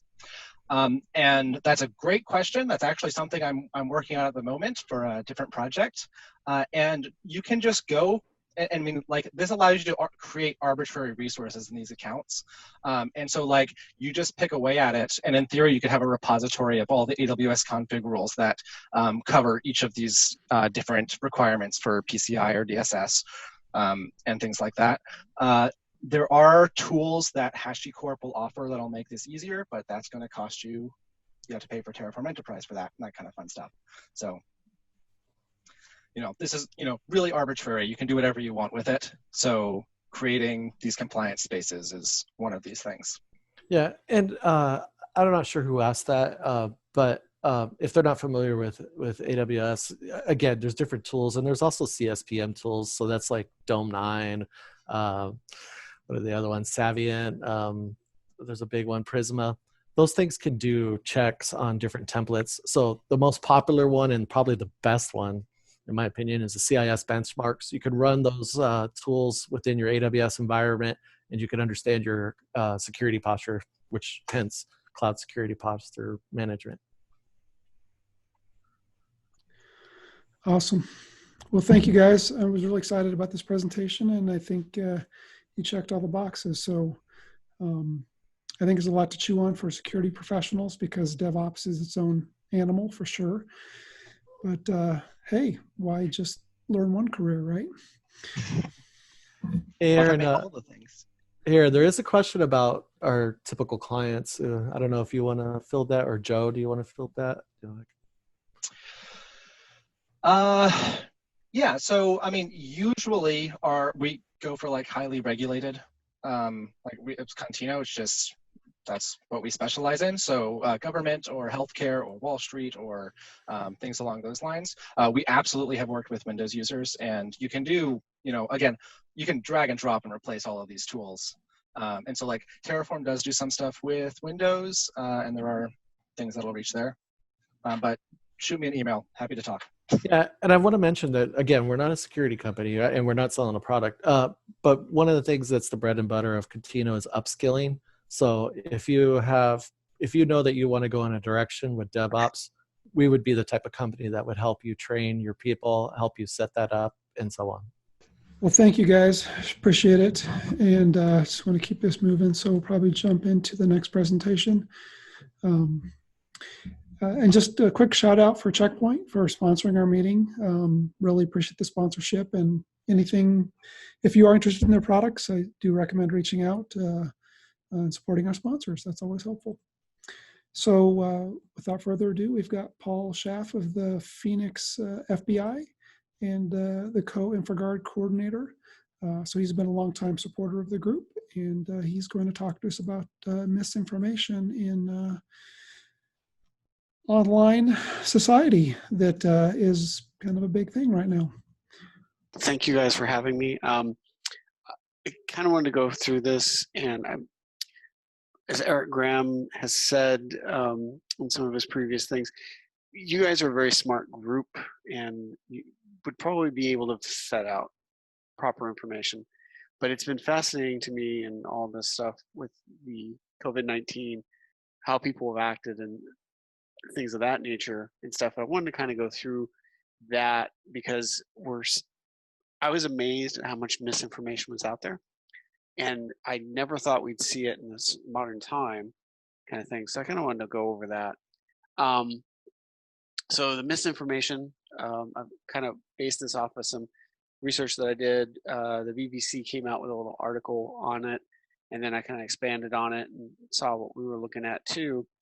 But who are the people that provide it, and why does it exist? You know, it's not always menacing or kind of agenda behind it. Now, Erik earlier said we've all been taking riskier behavior during this COVID-19, and I've noticed that working from home too. So one of my risky behaviors was I actually thought that Tiger King would be interesting, and it wasn't. And I guess that's what I get for trusting somebody called Joe Exotic. I actually did look at that case, and it's attempted murder or hiring a hitman to kill somebody is why he's in jail, and not for doing a horrible show and a horrible acting job in life. So anyway, so misinformation, why does it exist? All right, so I don't think there's anybody in the room that's in 1939, okay? But when the War of the Worlds came out, this was an innovative concept from the standpoint of it was a radio broadcast. Radio was not necessarily new technology, but technology that was new to the public access. And they started it off with like a news story. Did very little information to inform people that this was an act. And so people tuned in and thought they were doing a live broadcast of George Orwell's story of aliens invading the planet. And from that, there was misinformation. With that came about rules from the FCC saying, Federal Communications Commission going, okay, if you're going to present this stuff, you have to put the parameters around it. You have to demonstrate it that it's a show, things of that, because you scared a lot of people, and that's kind of debatable. Some people said there wasn't enough, and it was around Halloween. So it was October 30th, 1938. A lot of people thought, oh, they'll be easy to figure out that this is a show. And they actually had people believing that these things were happening. They were getting in tunnels. They were ready for the National Guard to show up.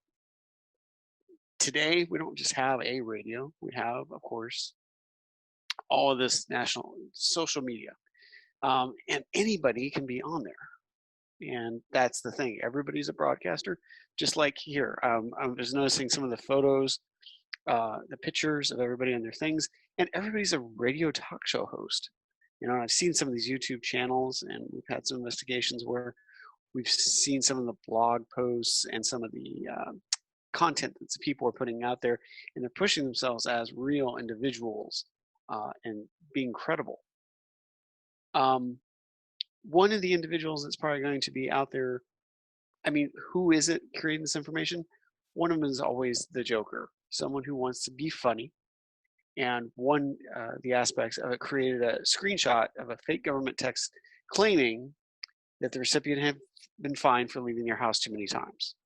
And it was a fine per thing. Now, he was just trying to get people to stay at home, pointing out that people were leaving their house way too much and stuff like that. Got kind of creepy because he's got video surveillance camera, he's watching them leave, things like that. People didn't appreciate it.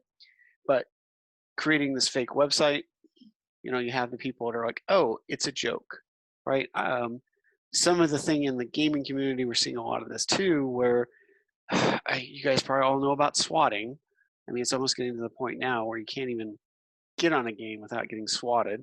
If you guys don't know what swatting is, it's this fun thing where you simulate a phone number of the person who you don't like after you've run them down and tracked them on the internet, and you get SWAT to show up to their house. So again, in the gaming community, and we've had instances where people have gotten really hurt. Other people are spreading misinformation. It's probably no shock to you guys, is the politician.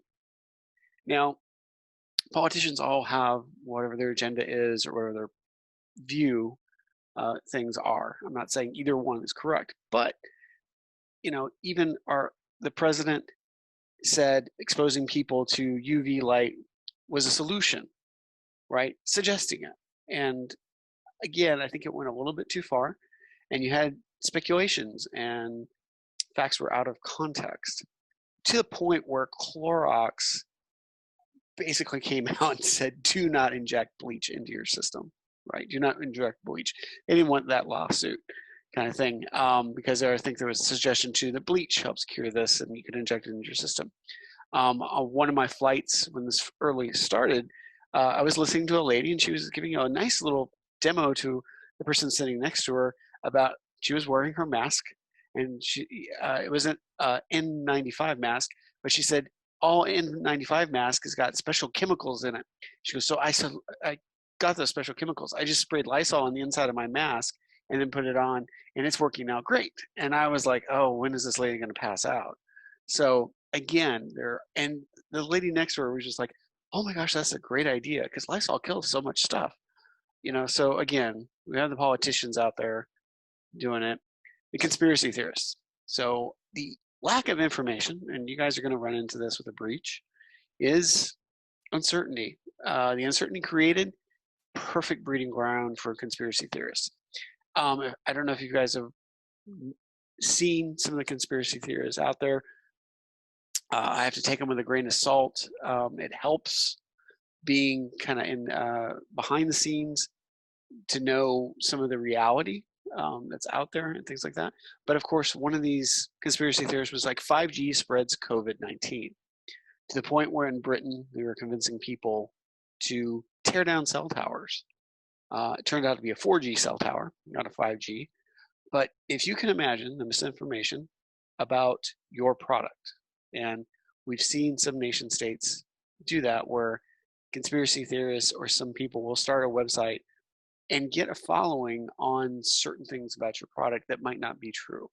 I might be dating myself, but Procter & Gamble was evidently satanic based on their symbol that they had on their packaging. And that got widespread. And again, to this day, I don't know why we're getting this misinformation. So you have the conspiracy theorists out there. You have blogs out there feeding that stuff. The insider, okay, and I did not get permission to take that movie clip or whatever, but the insider, of course, is posting facts, maybe on Facebook or anywhere else, about hospital conditions. Oh my gosh, we actually have a nurse here, and she is telling us the horrid conditions in a hospital in the thick of this thing. Unfortunately, there is no way to verify that source. They're not giving any more posts. And it was kind of inflammatory. So what that did was it actually caused one of the posts out there, theoretical insider, caused people not to go to that hospital because they thought conditions were 10 times worse. It was being described in that. And they're like, but we have a nurse telling us this. And again, what do we do? What does a nurse credential look like? And we run into this in my job all the time. What does a doctor credential look like? Are these true doctors? Or, I mean, I've had subjects run around in scrubs, tell women they're doctors when they're not doctors. So they go to their trash collecting job, change their scrubs, do their trash collection job, and come back out and they're a doctor. And the females are all impressed. They're like, hey, he has a regular job. He's going to the hospital all the time. Some of the other people spreading this information is, I hate to say it, but your mom. So relatives. I was amazed at the people that were getting information from their relatives about how things were going. And with this misinformation, we are getting false information, people simulating maybe or trying to impersonate the mom, sending an email, or just your mom chatting with somebody online kind of thing and getting this information, not being able to go back to the facts and things of that nature.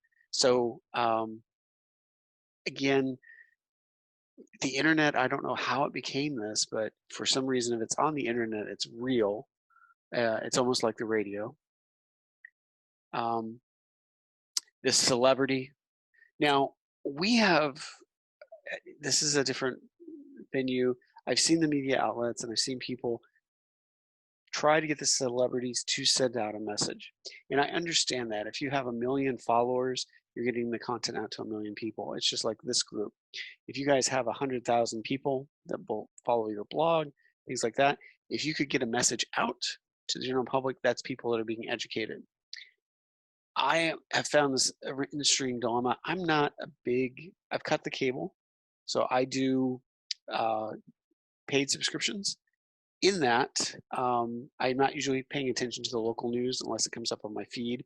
So the curfew that came into effect, my daughter was commenting. She goes, I wouldn't have known there was a curfew had I not gone to work. And I was like, yeah, that's an interesting thing because I'm not paying attention to some of the local news sources based on the information I get. And so it's kind of like, what other feeds are people getting into? And so it might only be the celebrity. Now, unfortunately, some of the celebrities took it upon themselves, like MIA and Woody Harrelson, actually spread some of the rumors about 5G and the coronavirus theory. I don't know what your guys' comments on Woody Harrelson are. I enjoyed him in Zombieland, but I don't appreciate him on a scientific level. Some of the other things too is we've got influencers out on the internet. Hotels recently have run into this as well, that they have people like, hey, we'll write a review of your hotel. You let us stay free, have all the amenities, and we'll influence people to come by there. And again, a lot of hotels are like, unless you're writing for a trade magazine or a newspaper that we recognize or something like that, we're not going to do that because they've had plenty of rooms taken for free. And everybody out there has an opinion, and they're like, what's their followers? You know, my dog probably has 1,000 followers. So again, who are the influencers? What are they being paid? The biggest thing I've seen is the Fry Festival, which was a bunch of, it was going to be the premier rich elite music festival of all time. And it turned out to be a huge disaster. And the guy actually went to jail for doing it. And a lot of what he did to get all the people there and stuff like that was he had influencers. So coming to the influencers, nearly half of the Twitter accounts sharing information about the coronavirus are likely bots. And this is Carnegie Mellon University kind of thing. So you've got that information going around. Nation states, another influencer or another party spreading the misinformation. The Chinese Foreign Ministry actually promoted the idea that COVID-19 might have been from the U.S. Army in the United States over to Wuhan. Insane when you're like looking through these records and stuff like that. But again, who's that trying to influence? That's trying to influence somebody who might be a Chinese national or a Chinese citizen or Chinese heritage, and they might believe it. Why would their country lie to them? In that, we're seeing that the researchers analyzing more than 200 million tweets since January, and this was early on. 50% retweeters, 82% were likely bots. Out of the top 1,000 retweeters, 62 were likely bots, or 62%. So again, you have bots just automatically refeeding this information, and we can have plenty of resources out there. And the interesting thing was these propaganda machines looked very much like Russia and Chinese playbooks for getting that information out. And again, we should trust our sources or see who our sources are. And that's just Kathleen Carley, so at Carnegie Mellon. So again, doing this research and stuff. So I don't mean to drone on about all the people. Again, this is a very smart group. We probably would recognize where this misinformation would be. And I think all of us kind of have a task of pointing out the trusted sources kind of thing and what they are kind of thing. For example, CISA has some supply chain risk management guides. Here's the other thing too. If you guys see that this information is bogus, please point it out to us. You know, I will do my best to find that person. With InfraGard, I find that I've got a lot of reach with a lot of different companies around the world because they're all InfraGard members, not necessarily my chapter, but InfraGard members. And so sometimes I can find out and get it to some people that might not realize what the information was being put out or that it was wrong kind of thing. So if you guys see hinks in that or something like that, I will do my best to get you in front of the person that could change that. So now, this might be my source of information, okay? Now, I would encourage you guys all to have a similar source of information from the standpoint of all of this is validated against each other, okay? So the FBI sits on the intelligence, is an intelligence contributor, but we're also a user of the product. And so with all of this, we kind of have a crowdsourcing where that intelligence gets vetted out and can either be verified or denied and refuted by different organizations around. And we do see information that comes in from one particular agency or another, and we go, we have nothing to substantiate that. And that's all part of the intelligence framework. And again, within that, we can all do it. InfraGard.org or the InfraGard thing membership, this is my shameless plug. We're pushing a lot of information out. I don't know if you guys, I kind of did the terrorism or the CT watch out, but I didn't send out everything I found on COVID-19 because of the fact that we were pushing out a lot of that information through our portal, the InfraGard portal, and things. Now, I don't know if you guys check it, if you prefer the emails and stuff like that. I have a, what do you call it?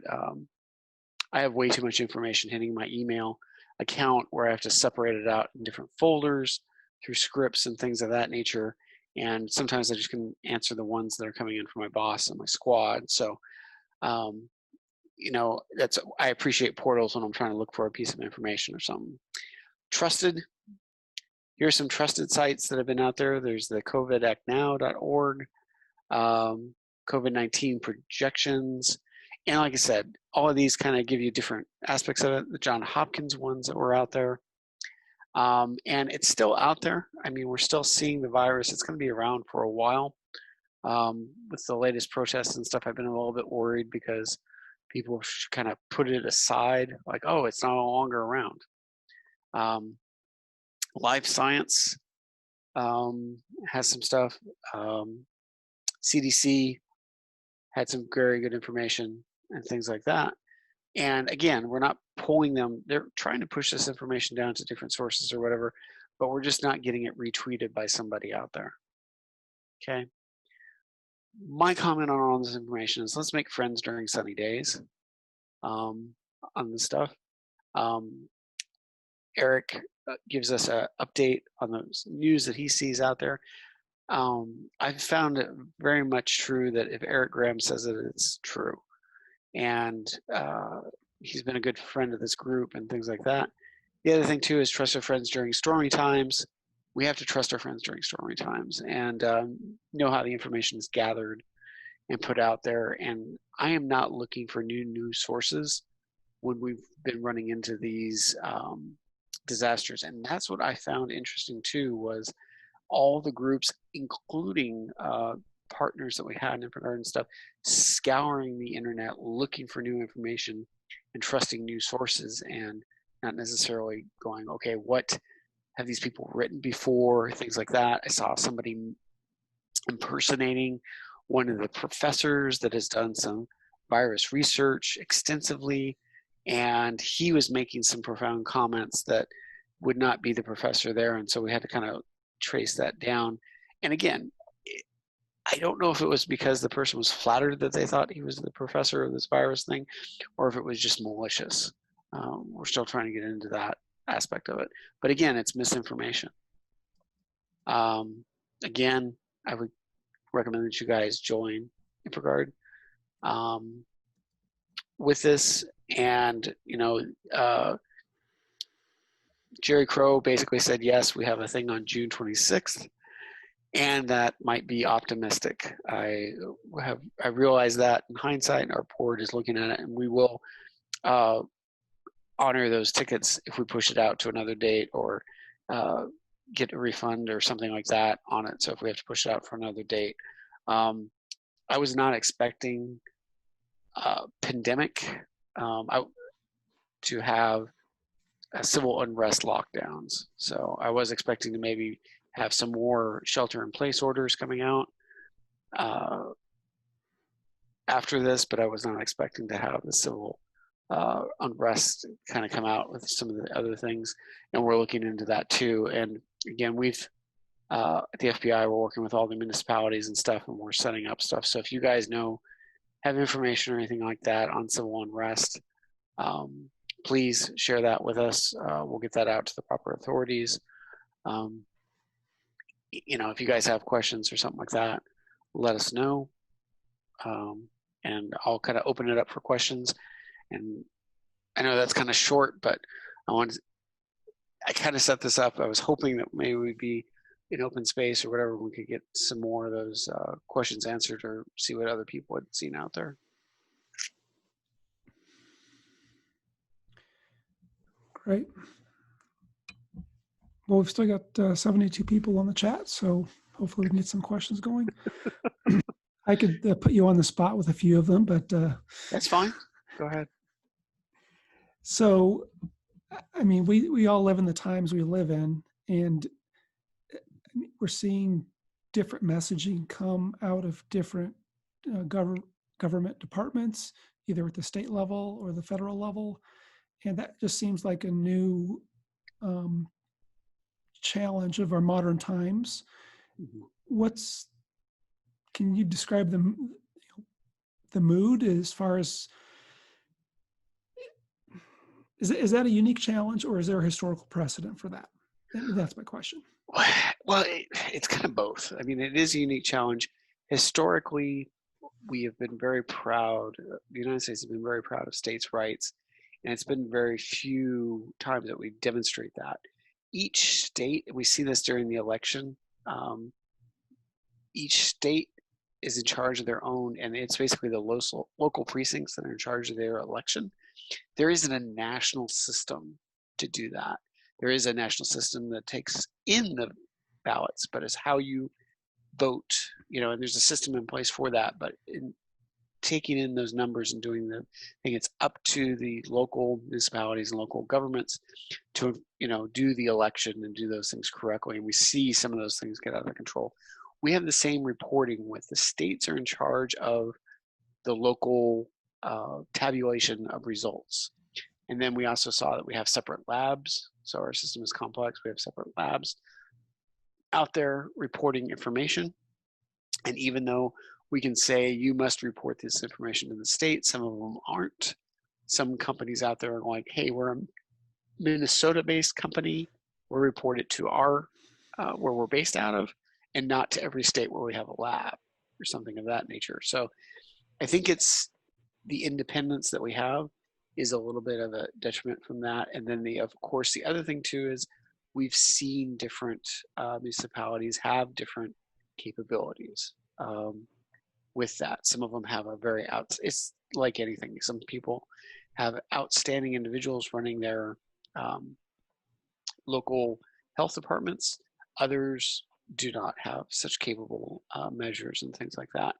And so, yeah, we've just seen that each state has handled this a little bit differently.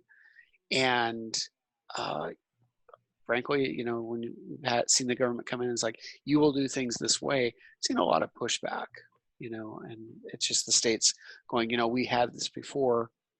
So it's some unique challenges. I don't know if we could create something where we could have a uniform purchasing thing. And that was the thing too, that we saw the supply chain just completely, we knew this supply chain and its structure, and the problem was desperate times create desperate actions, and people were reaching out all over the place, and you had tons of people saying, oh, I've got 1 million masks, and they really didn't. One company was like, we produced that many masks out of one of our factories in a year. There's no way anybody's sitting on 1 million masks. So, it was kind of exposing the behind the scenes of the curtain kind of thing. But so there's a few questions in the chat if you want to look at that. Well, so Stephen Black is asking, what do you think the outcome is going to be with Hong Kong relationship with the U.S. now that communist China has taken away their autonomy? What effect does that have on intellectual property and commerce with the U.S.? Complex question, but Hong Kong, when did we release Hong Kong to China, or it's given up by the... It was 1999. It ceased to become a British protectorate. And yeah, so we've seen that influence kind of go through all of that. Let's see, let me stop sharing. There we go. We can see some of the chat now. We've seen, okay, so communist China, some of the stuff that we've seen with communist China has been coming out in that Hong Kong has had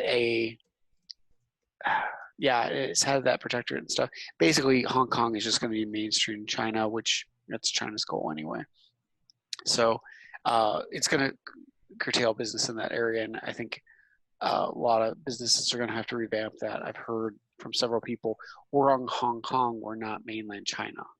And I'm like, well, okay, but it really is mainland China now because they lost that privilege. So Hong Kong is having to deal with it. They had some privileges and stuff, and they're slowly seeing those be taken away, and we'll see where it's at. But Hong Kong, is going to have some challenges on that, and in dealing with businesses. And it's just, I think you always have to get somebody who knows that region and knows the law in that area. I've seen plenty of companies jump into the region and going, oh, we have an office in Hong Kong, and they're believing some of the misinformation that might be either from history or someone that is not necessarily a trusted partner, telling them, oh no, your intellectual property is safe here. And I see it go out the door all the time. Paul, this is Leo again. One of the things you mentioned or stated at the end is that if anybody has any questions, to contact you. So what is the best way to contact you?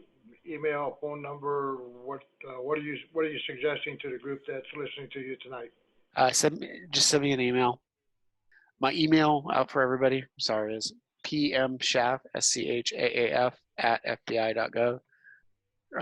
Most people do it 2 F's if it gets wrong instead of 2 A's, but it's 2 A's in my last name. So at fbi.gov, or you can call our main number, and again, tell them, hey, we got stuff in the InfraGard coordinator. Could you patch me through or something like that? So get it to me. John has my information, so kind of thing, get that over to me. But again, if you guys have information on it, and again, realize we're working with local PDs and stuff. We have a very good unit with Phoenix PD that actually scans social media and looks for potential threats to the public, kind of thing. So what's nice is a lot of the threats that I see, they already have and seen. And again, we've seen this misinformation again. I don't know if you guys heard, but all the major shopping centers were going to be attacked, right? And the stuff, and nothing happened with that. So just somebody sending out kind of the old anonymous tactic, if you will. So I've got one final question. Well, not final, but the thing that scares the snot out of me is the advance in deep fake videos. So we've done some presentations on those in the past and the AI behind them and how the tools are more and more sophisticated, but you're seeing it now. Almost anybody can create those. You take a celebrity, a politician, you can basically make them say whatever you want. So all these conspiracy theorists that will believe something they read that they want to believe, now they're actually going to see the person that say it. And how is our society going to defend against that? With that, I don't know, other than getting a celebrity to come out and say it. But I think the big thing we've got to look at is all the channels that are out there. Can we curtail everything? And I think we need to take a serious look at what information are people getting and what are they trusting, kind of thing, and how do we not subvert those? So even though the video is done, the deep fake, can a news story being done by one of the majors like CNN, Fox, whoever, ABC News, can they get to enough viewers to disperse that? I think the other thing too is if we are running something that allows that video out there, do we have the right to say it violates our terms of use and get rid of it? Sometimes the best thing we can do is protect our own stuff. For example, as you can imagine, I have friends of different, ilks out there, kind of thing, and maybe not necessarily friends, but people that I associate with within different investigations. Again, when I bring those people into another area, sometimes I have to remind them, hey, these are normals. You will not scare them, right? And yeah, it's censorship on my part, but I'm like, you will not scare the people out here and won't reveal the things you think you know, kind of thing, because that's not appropriate for this room or this interaction. And I think sometimes with the social media, we kind of have to do the same thing. Hey, this is not the forum for it. I know everybody wants free flowed information, but sometimes the free flowed information is not what you want. As one of my friends who worked in college at a meat packing plant, and his girlfriend at the time made him a bologna sandwich every day that he could not eat. He's like, there are some things you just don't want to know how they're made. So like I said, it's kind of a long discussion, but I don't know how we get to, some people are just going to believe what they're going to believe. I have people that come into my office all the time and say, the moon is a killer death ray by the U.S. government, and it's going to attack us. So how do you explain that away other than say, shh? So another question, what kind of relationship does the FBI have with the legislative body at the federal level to advise them on policy and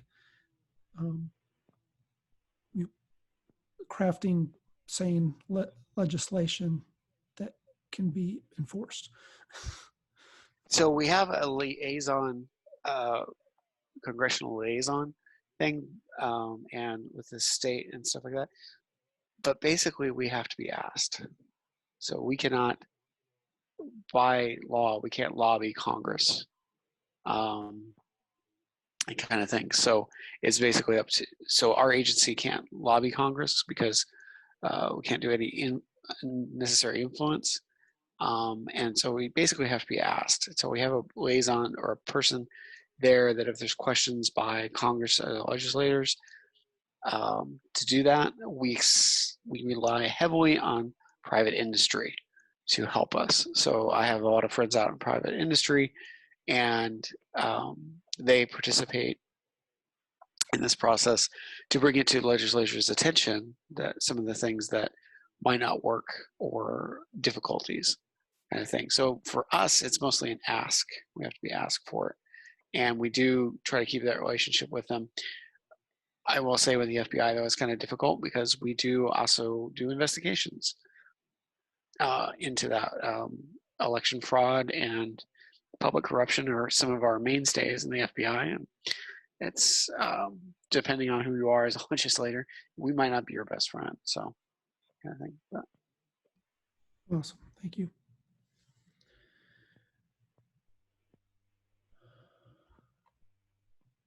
Well, we've got a few more comments in the chat, but I don't see any direct questions.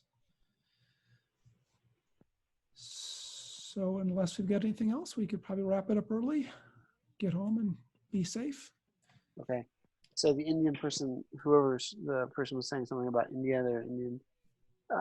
from India, just send me an email. So you have information or something like that. So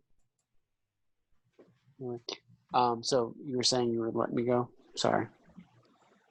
Yeah, we don't have to end, but if there's nothing more, we can probably shut it down unless anybody's got anything else they want to say.